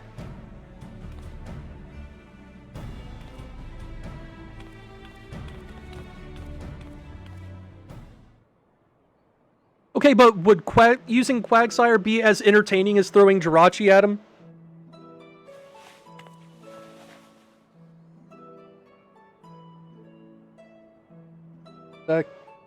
Four swords dancing yet. You? Oh god. Yeah.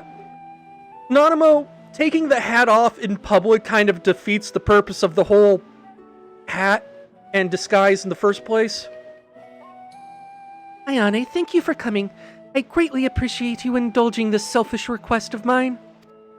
I should hope, for the sake of your adventurous spirit, however, that the mystery at hand proves more intriguing than odious.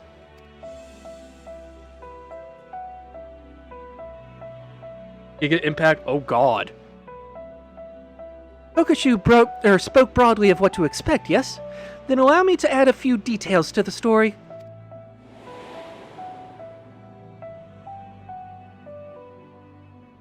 According to the report, the gate bears an intricate flowery design. The flames were unable to ascertain its origin or significance, but I have seen such a motif before. The very same design adorns a key in my possession, the last gift I was ever to receive from my dear departed parents. I recall the ceremony with which it was presented. and their promises to take me to the place the key unlocked once I had come of age. They spoke excitedly of the choices I might make, of the things I would behold on my chosen path, but they were called away to Thal's halls long before that day would arrive.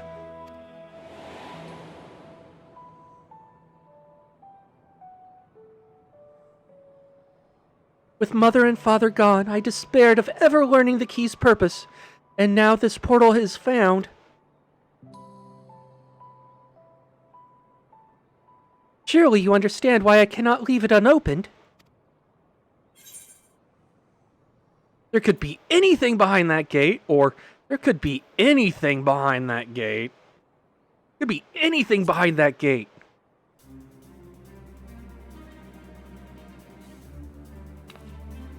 You see, I knew I could count on your enthusiasm.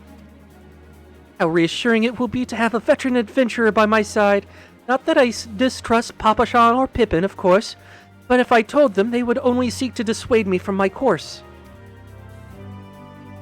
As for Kokoshu, she was the first I brought into my confidence. She is, after all, my lady-in-waiting, and serves as my double when I am away. I hadn't wished to involve anyone else, but she flatly refused to cooperate unless I enlisted a reliable escort. Thus, here we stand, and though I regret the need to have you complicit in my subterfuge, the idea of exploring with you has me giddy with anticipation.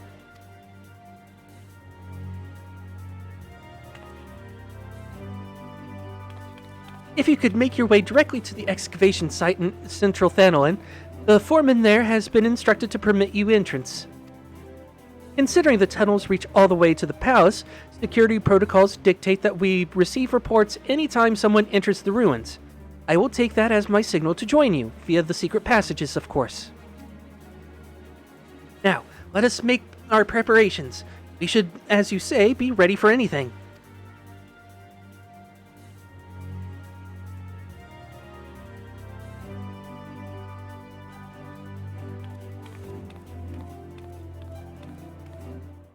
Or have, like, human lifespans? I'm actually not sure. I know there's at least one Lalafell that's over 200 years old. I don't know if he's the normal or if he's an outlier, because he is also the Black Mage NPC and has, you know, the whole Avatar of Destruction nonsense going on with him too. So, you know. And Lalafell just don't age normally, so it's just really hard to tell. Mistress Kogane, Lady Kokoshu says you are to have unrestricted access to the ruins for some manner of confidential assignment. I wonder, does this have anything to do with what they found in that collapsed section, or? Actually, never mind that. I'm not meant to ask any questions. Ahem. The rubble's been mostly cleared away, but please do watch your footing down there. Wouldn't want you tripping over a loose rock in the gloom.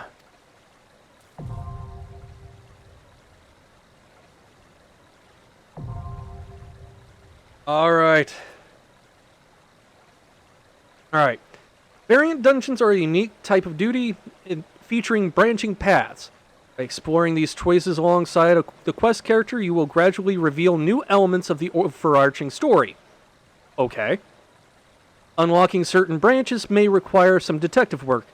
So whenever you complete a path, a new story entry will be added to the journal associated with the dungeon, so keep at it until you discover all the forks in the road. The difficulty of a variant dungeon is automatically adjusted to provide a challenge for parties between 1 to 4 players. Nice that I can do this by myself if I want. See. You can group up with friends, make use of the party matching option, or put your solo player skills to the test. Victory will require effort and attention, but it is entirely possible to complete these dungeons alone. To To allow for greater freedom in role choices, the variant dungeons grant players the use of special variant actions. These actions mimic existing abilities such as Cure or Rampart, alleviating the need for dedicated tanks, DPS, or healers. Each player has 2 actions available for use during the dungeon. These can be changed at any time in the Dungeon Finder window. Okay. You can enter a variant dungeon via the Dungeon Finder window, which is accessed by speaking... Oh, who did that? Hey, Lewis. Thank you so much for the continued support. Means the world to me. Okay. Standalone. Alright. I know what I must do. Alright. I'm gonna do this solo.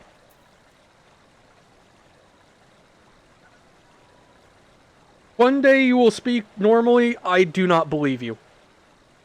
Not one bit. Let's see. Places yourself at the... Okay, so that's a provoke. I do not need provoke. Raise Rampart. I'm gonna go with Rampart and Cure. I'm gonna be doing this by myself. Okay. Alright. Duty. Solo player.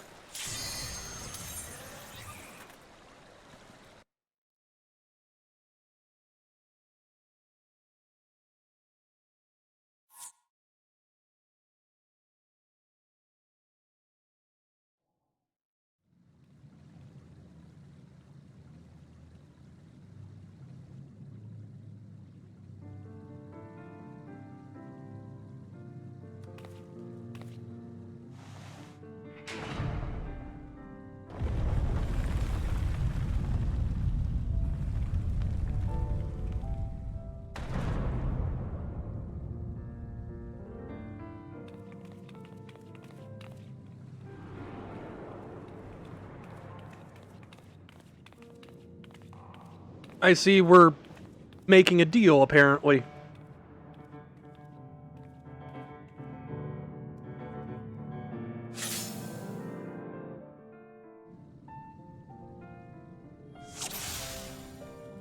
Okay.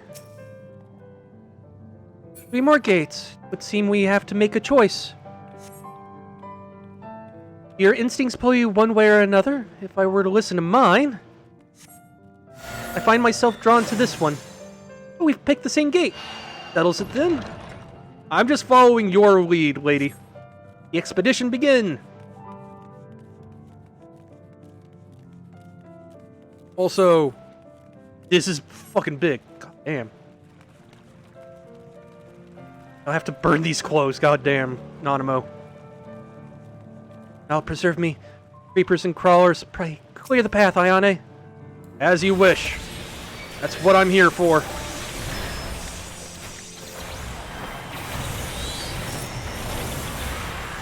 I just stand right in the dragon flame. That's the safest place, Nanamo.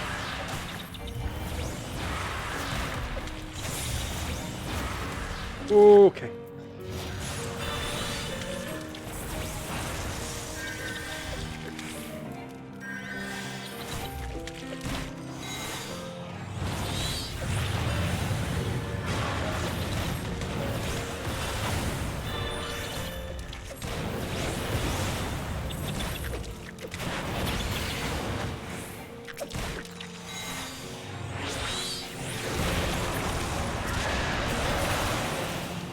What do they feed on down here? Each other?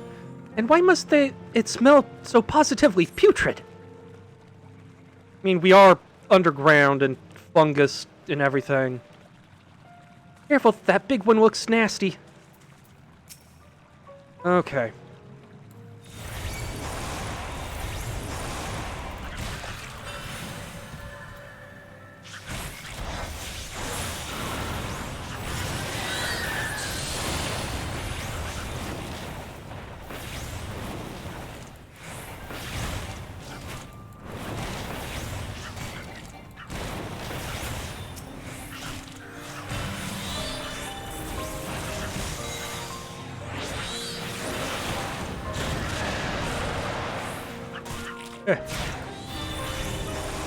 Sir, I need you to stop being a large chonker.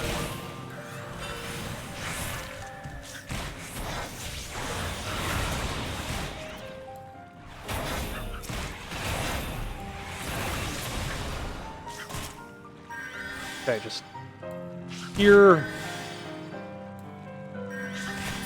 There we go.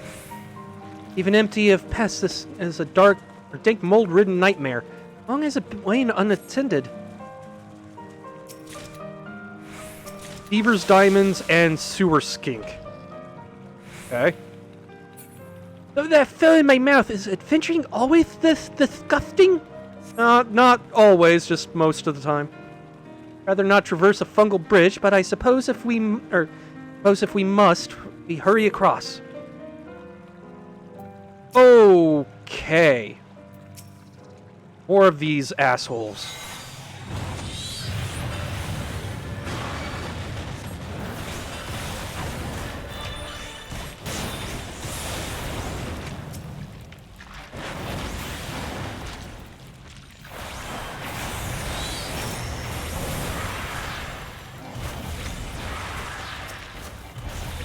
Oh no.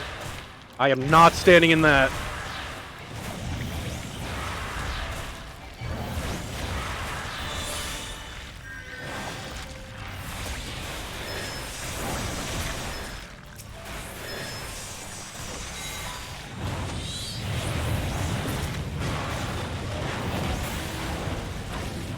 Hay is especially bad in this section. Here the fungal growth is all that keeps it from collapsing.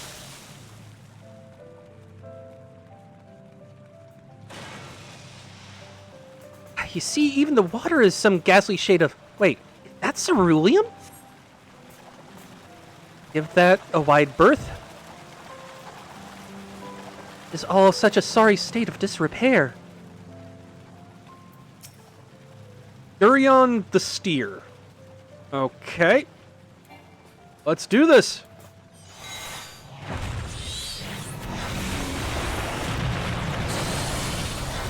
It is cerulean. Oh boy.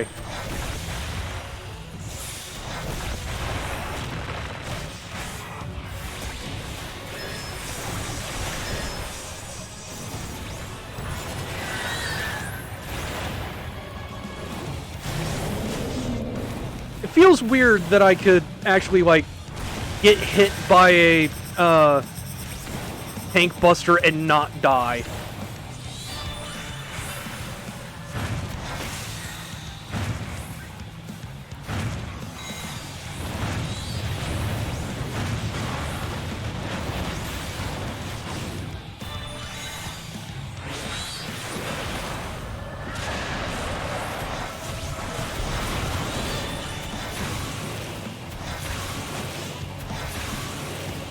Reason for those markings, okay.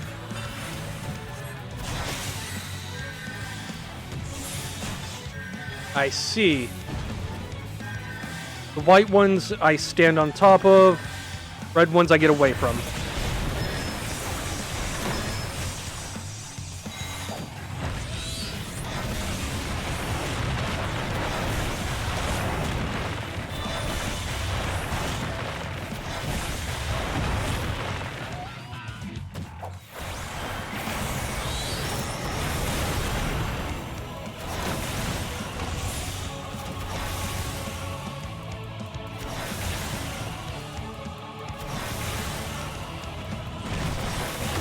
Okay.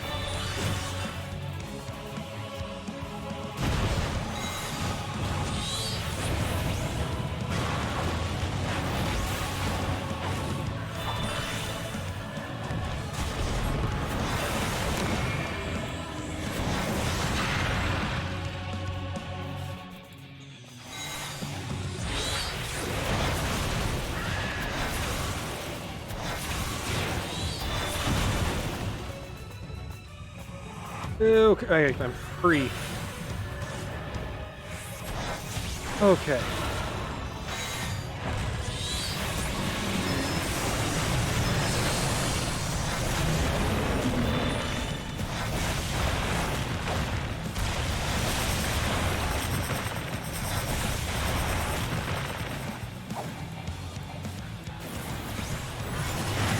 Also, I need to start actually, like, paying attention to my health. Okay.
Okay.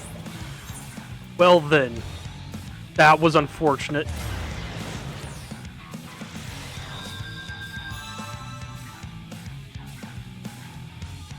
The super boss, yeah, doesn't surprise me.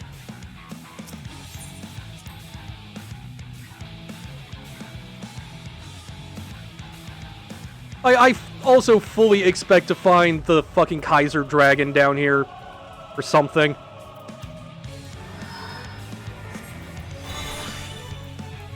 Dreaming going. Alright. Round 2, fucko.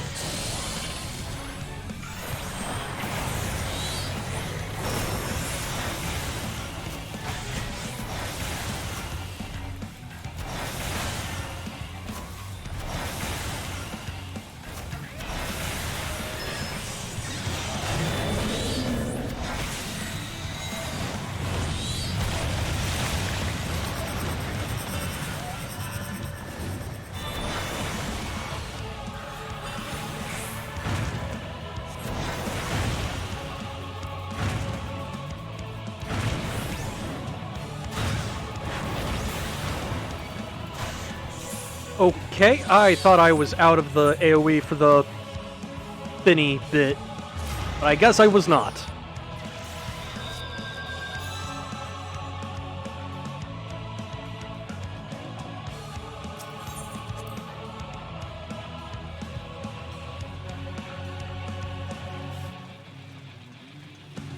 Yeah, definitely wrong franchise. Okay, you fucko. Round 3.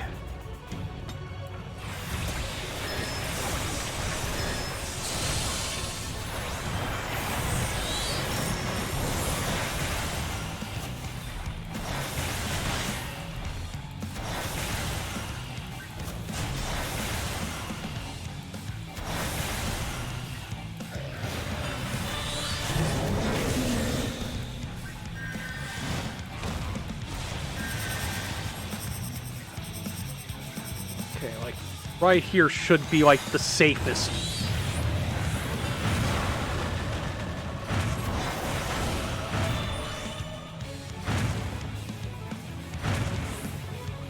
There we go, okay.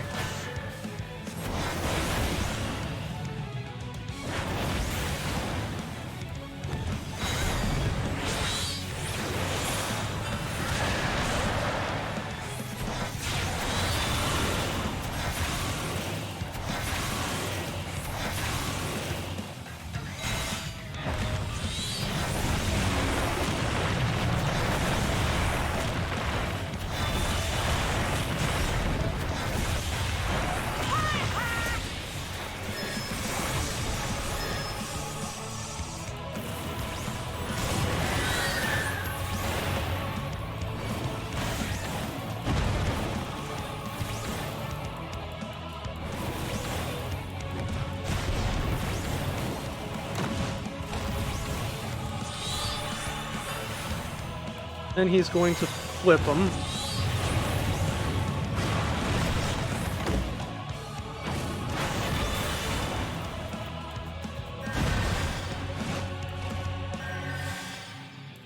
Heal. Go.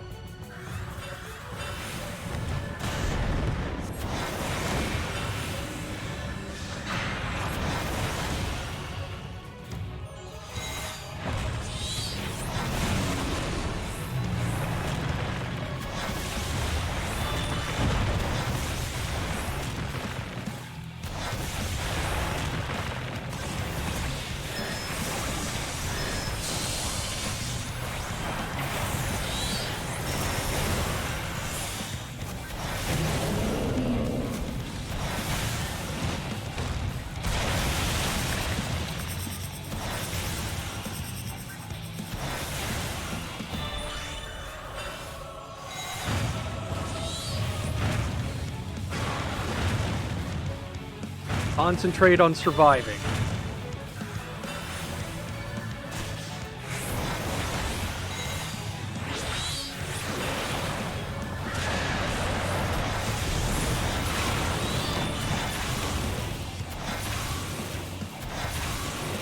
Gonna swap them again.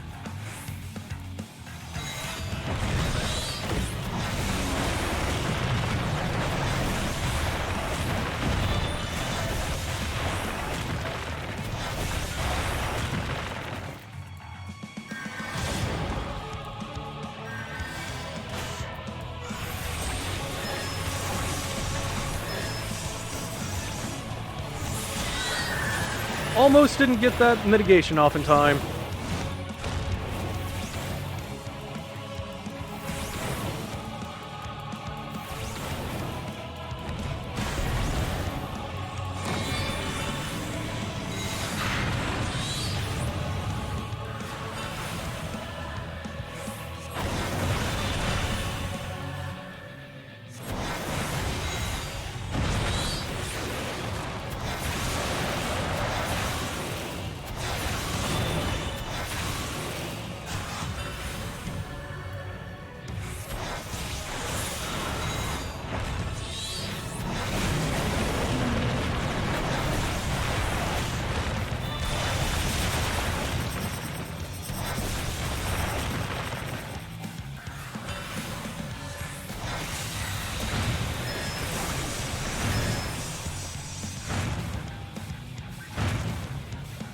More. There we go.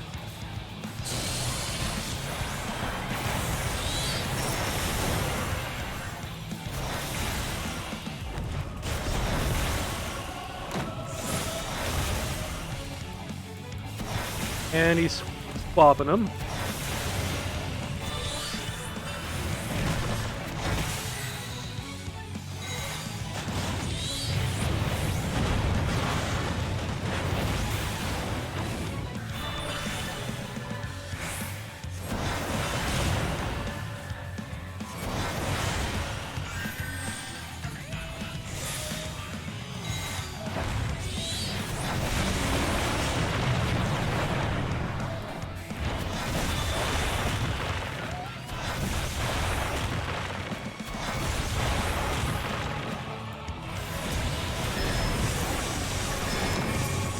There we go. Seems to be issues. I mean, once you get the hang of it. For a heck hunt here so handily, then it certainly bodes well for the remainder of the expedition. Alright.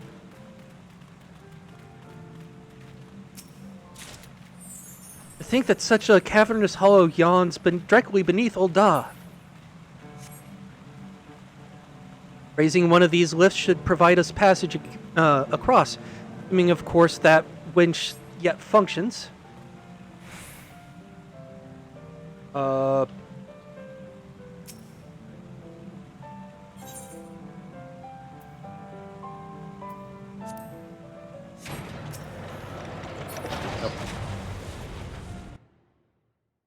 Sure, yeah, okay.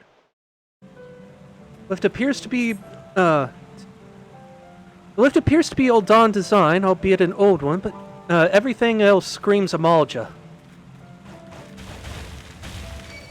Okay. Lift moles. Oh boy. Did those rolling boulders just sprout legs? Oh, Nanamo. You sheltered little potat. Okay. Here.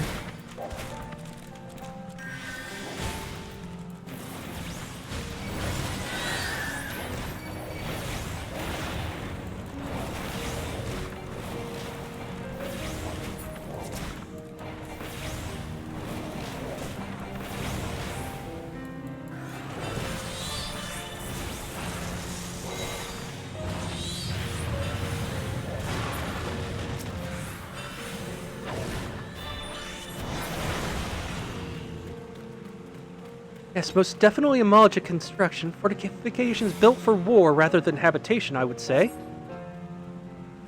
For you, I have an aversion to needles.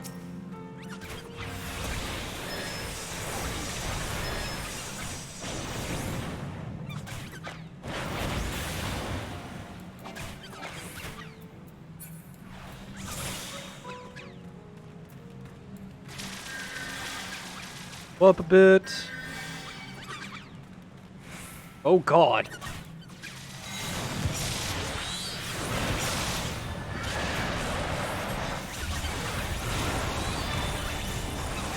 Go away, Cactuar. I do not want the thousands of needles.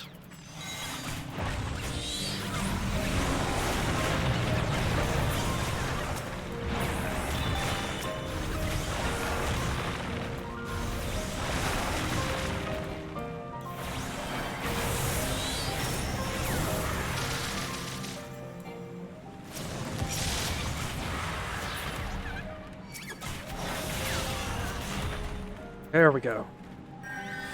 From the time of the zombie purge. Father hoping I would see this one day.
Okay.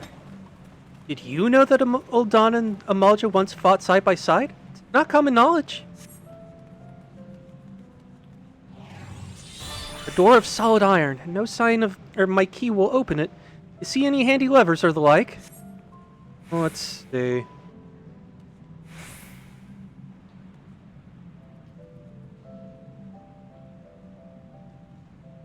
The only thing about using the button to find an object is that it's the same hotkey as my muting my mic, so 1 second.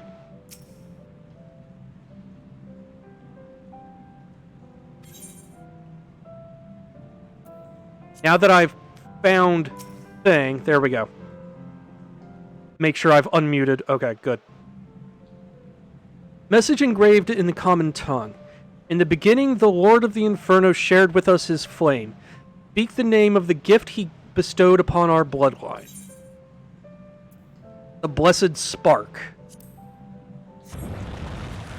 Go no farther. Gone from this place. Boo. Well, shit. Speaking, I've not come this far to let a door turn me away. Break it down. Okay.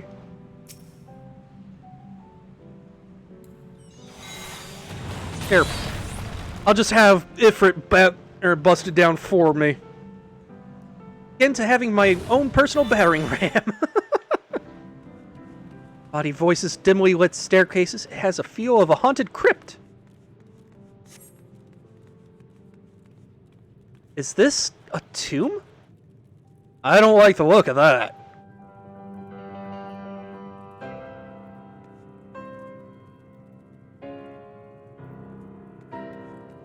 Colonel Ease.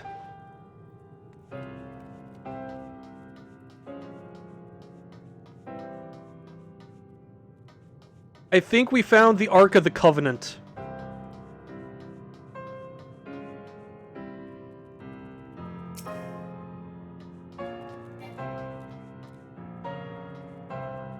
Okay.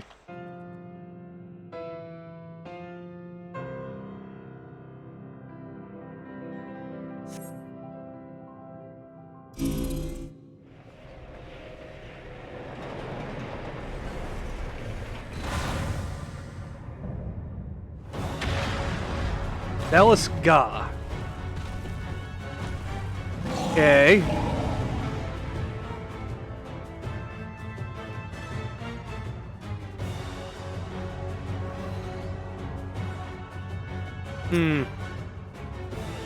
Okay. Well. Let's do this. Vigilance on a final death unto the zombie horde. Warrior endure Thorn Fantasy, but that was centuries ago. Y'all are gonna have to kind of read the dialogue during the fight your own, because I've got other stuff to concentrate on.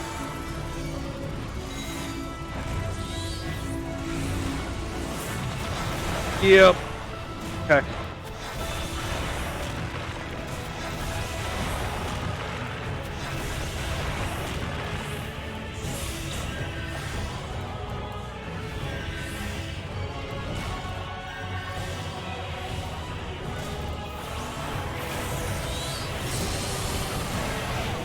Okay then.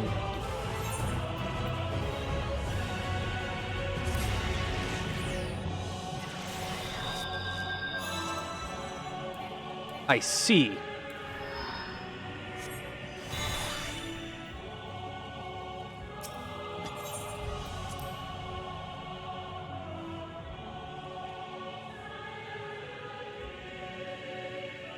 Okay.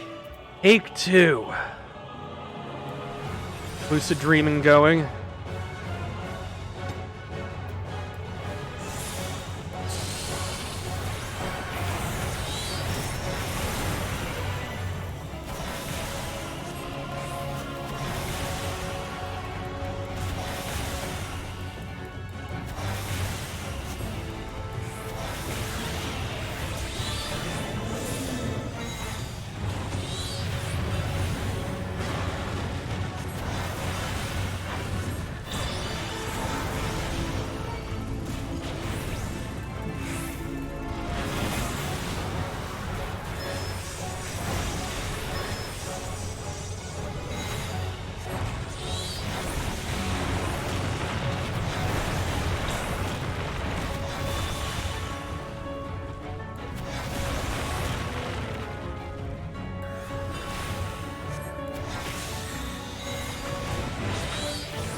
Okay, that time I just wasn't paying attention to my health.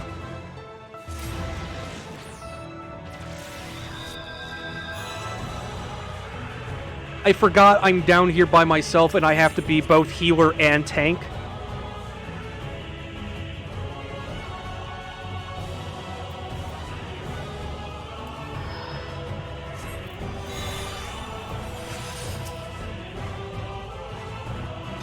Let my mana come back.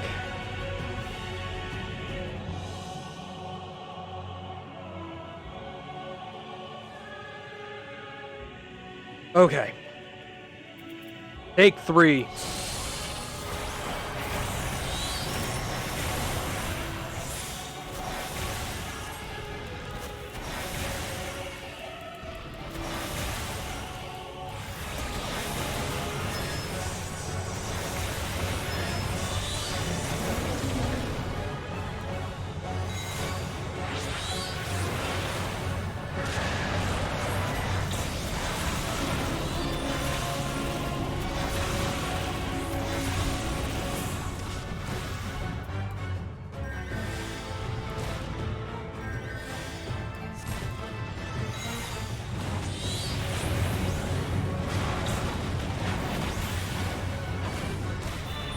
this way, I think.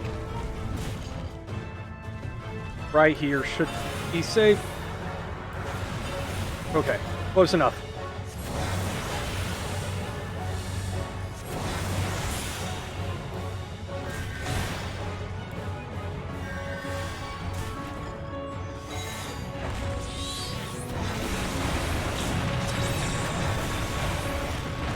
Okay.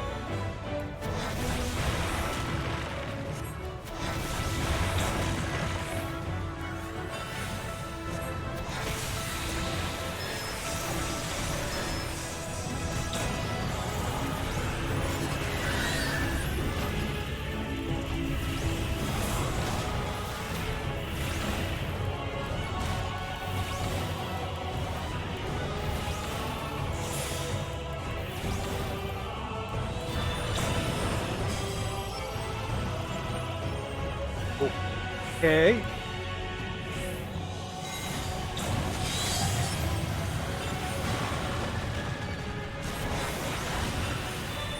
Now there's just lasers.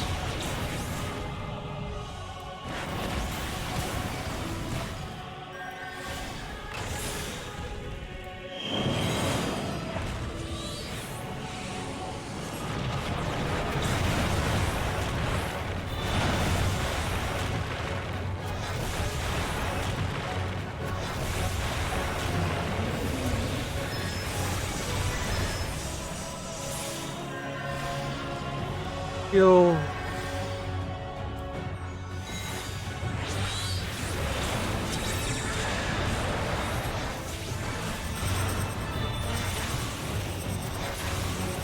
What?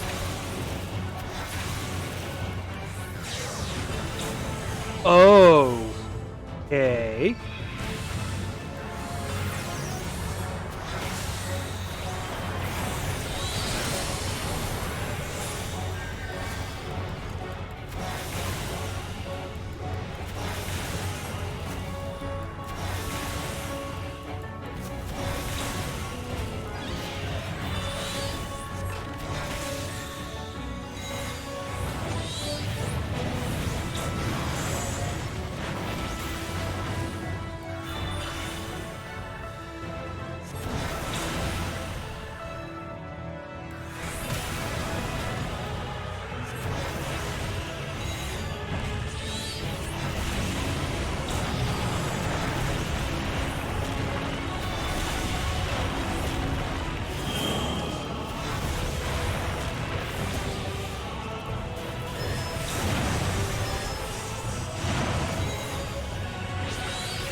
What happens if I just stand?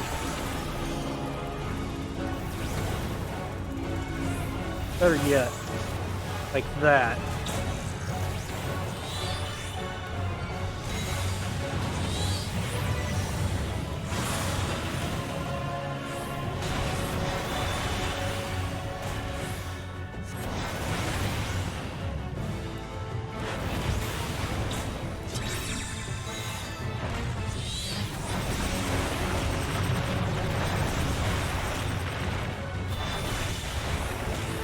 This should be safe over here.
Oh god.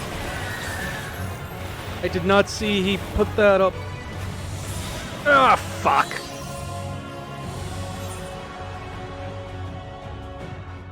I don't know if they're insta-kills or just a lot of damage.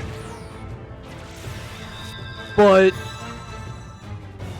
I wasn't about to find out. That's for fucking sure.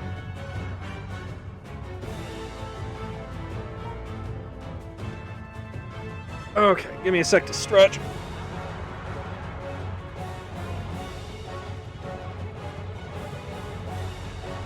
A lot of damage in Vuln stacks. That makes sense.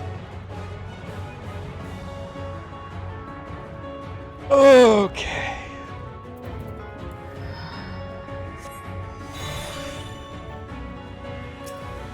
Once more, fucko.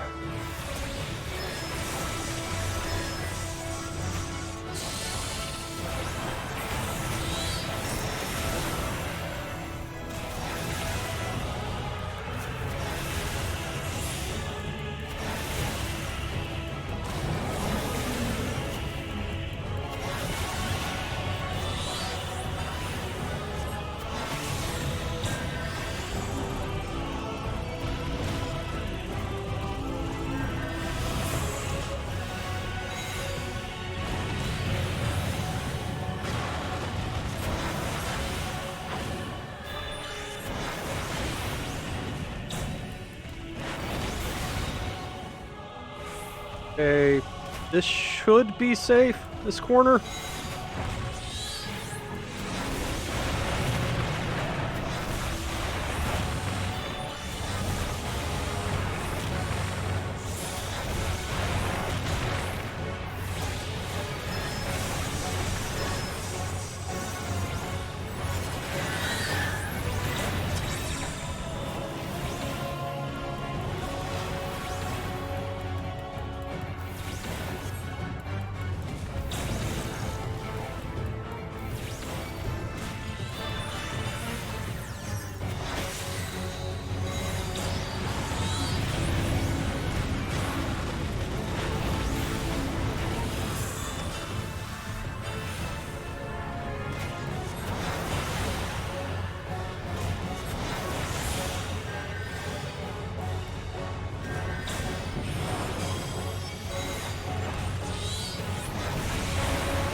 Okay.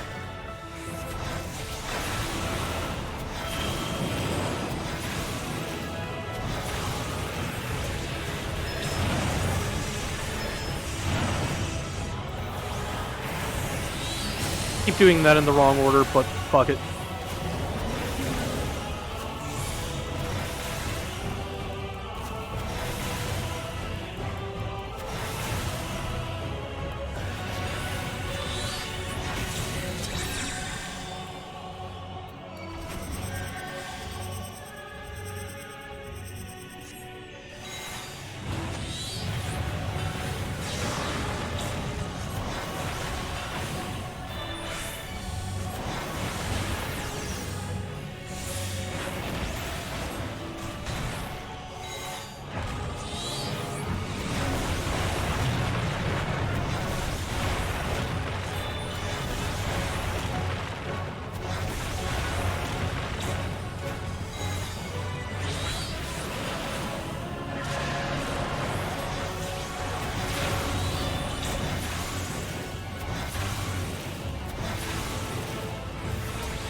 Titan.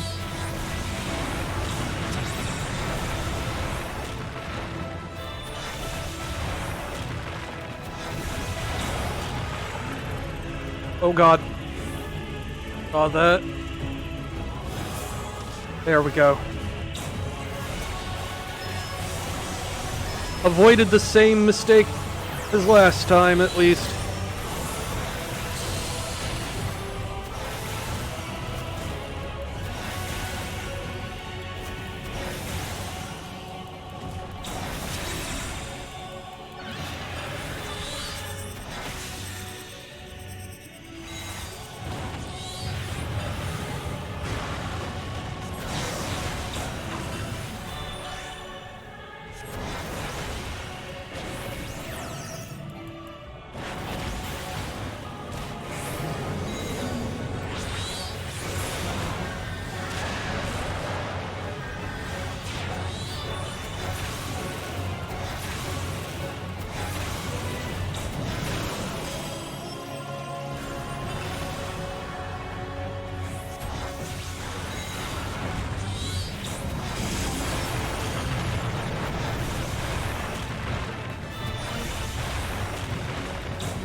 Also, I do find it amusing that the Amalja guy is using the Kobold animation set. I get reused assets and everything are fine, it's just, I find it amusing.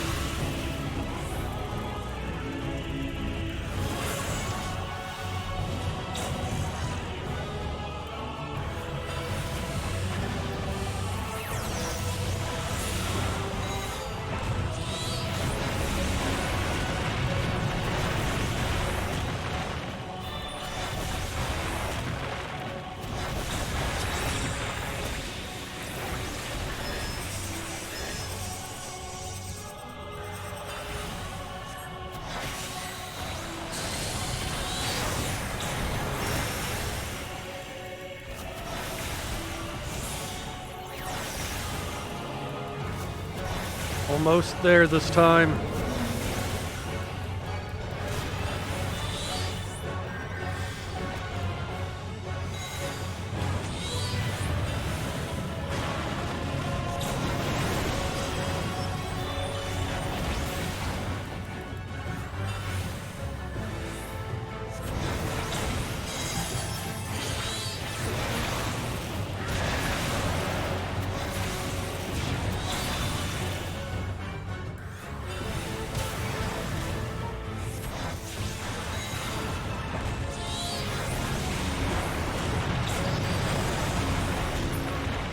There we go.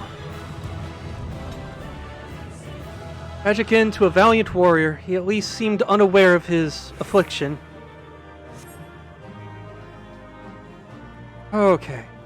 Still, I must wonder how long this fallen hero slumbered here, in cursed undeath, trapped here alone in the forgotten tomb. Though we worship different gods, I shall offer up a prayer for his peaceful repose all the same.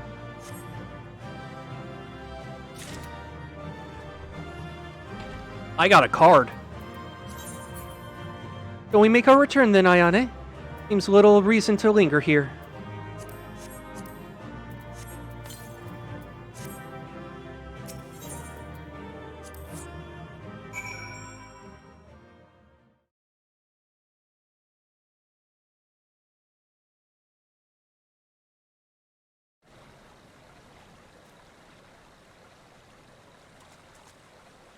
Okay.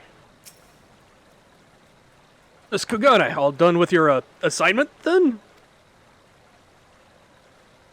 Glad to hear it. I'll inform the workers that they're free to head back into the tunnels. Oh, and before I forget, I have a message for you from Lady Kokoshu. He wishes to meet you by the quicksand upon your return to Ul'dah. Safe travels, miss. Back to Ul'dah, then.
Welcome back, Mistress Kagane.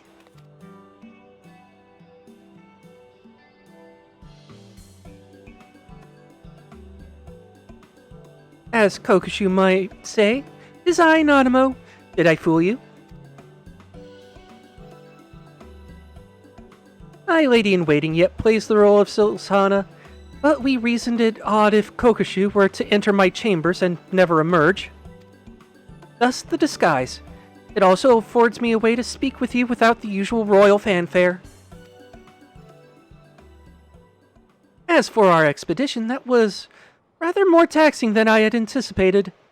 What I had planned was as a simple sating of curiosity has given me much to consider.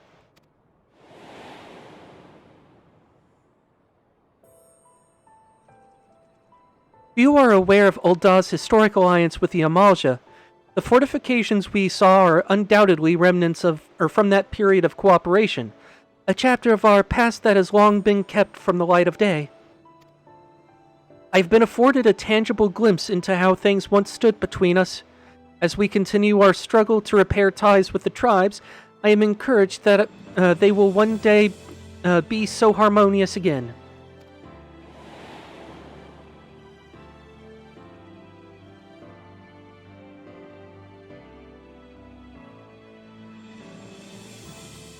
Such revelations aside, I cannot help but dwell upon the fuss which mother and father made of the choices I would make and the paths I would take.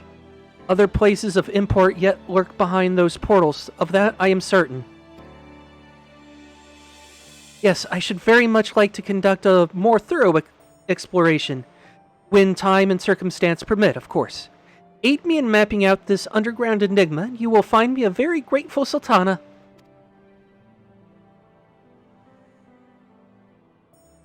In this very moment, however, there are several dreary affairs of state which demand my attention. I believe Kokoshu wishes a word before you depart, so pray abide here a while if you would. Keep well, Ayane, and we shall meet again soon.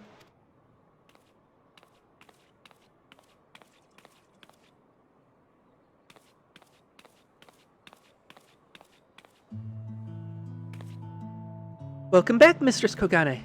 Lest you wonder, I promise I am the real Kokoshu this time. And I am Kilafufu... I'm Kilafufu. Kilafufu. No, Kilfufu. Okay, no Killa. Just Kilfufu. Kokoshu's assistant and fellow trusted confidant. A pleasure to make your acquaintance. As part of Her Majesty's inner circle, I simply had to come along and offer my thanks in person. Yes, we are most grateful for your steadfast presence. I worried that, what would happen when the Sultana first laid out her rather reckless plan, yet she has returned to us not only unharmed, but invigorated. For the sake of Her Majesty's well-being and our continued peace of mind, we hope that you will agree to further forays at her side. We were also informed by Mistress Momodi that the Gleaner's Guild ship was instrumental in facilitating our request. When next you visit Charlian, please do pass on our warmest regards to Shalomur.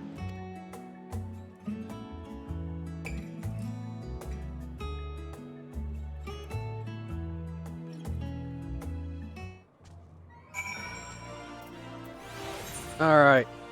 Back to Charlian.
Alright, load in. There we go. All finished with the job then, Ayane? Mistress Momodi, I cannot pronounce her name to save my life, I swear. Called to thank us. Let us know that you'd arrived in Ul'dah.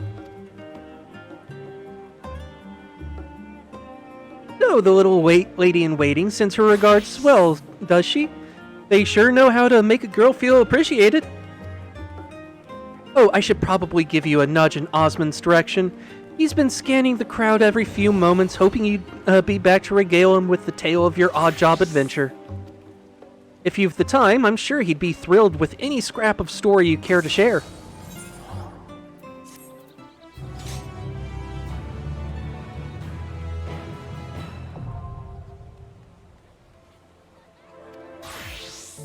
Dude, so yeah, just complete more routes and get more story and shit. Ayane, how fare your adventures? You, wouldn't happen to have any you'd like to share, would you?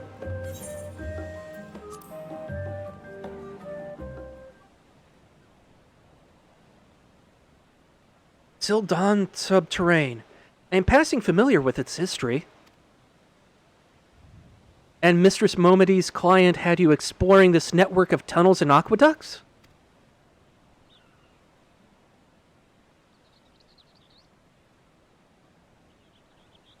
Fascinating.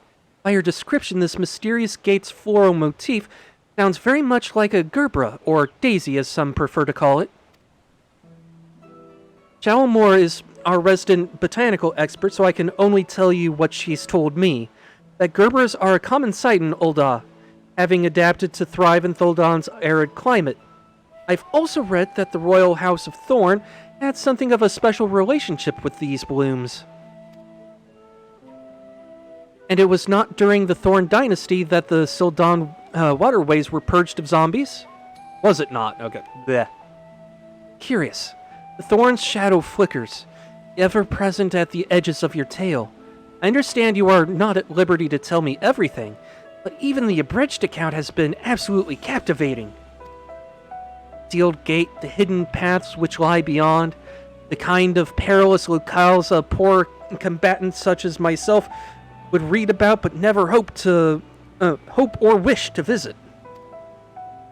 Deep beneath Ul'dah do mighty guardians dwell, but what have they been placed to protect?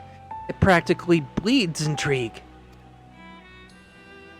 Yes, I'm ready to write my adventure epic. It will be set in the dank passageways of the Sildon Subterrane. Blech, words. Now let me think a moment. Anything lurking in moldy aqueducts for an extended length of time would surely deteriorate as rust or decay set in. Putting aside the question of how long they've been down there, is it not reasonable to expect the inhabitants were once far stronger?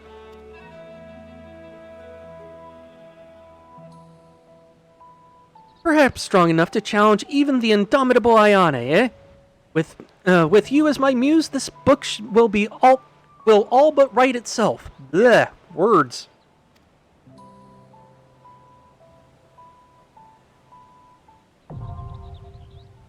Ass. We now have ass accessible. Okay. I think that's where I'm going to call things for now. But hopefully with Mom's health and everything improving, I'm hoping to get back to normal schedule by tomorrow. And since Satisfactory is just refusing to work at the moment, I'm going to make doing the various stuff here my Wednesday project for the moment. In the meantime, have an excellent evening, take care, and I will catch you all next time.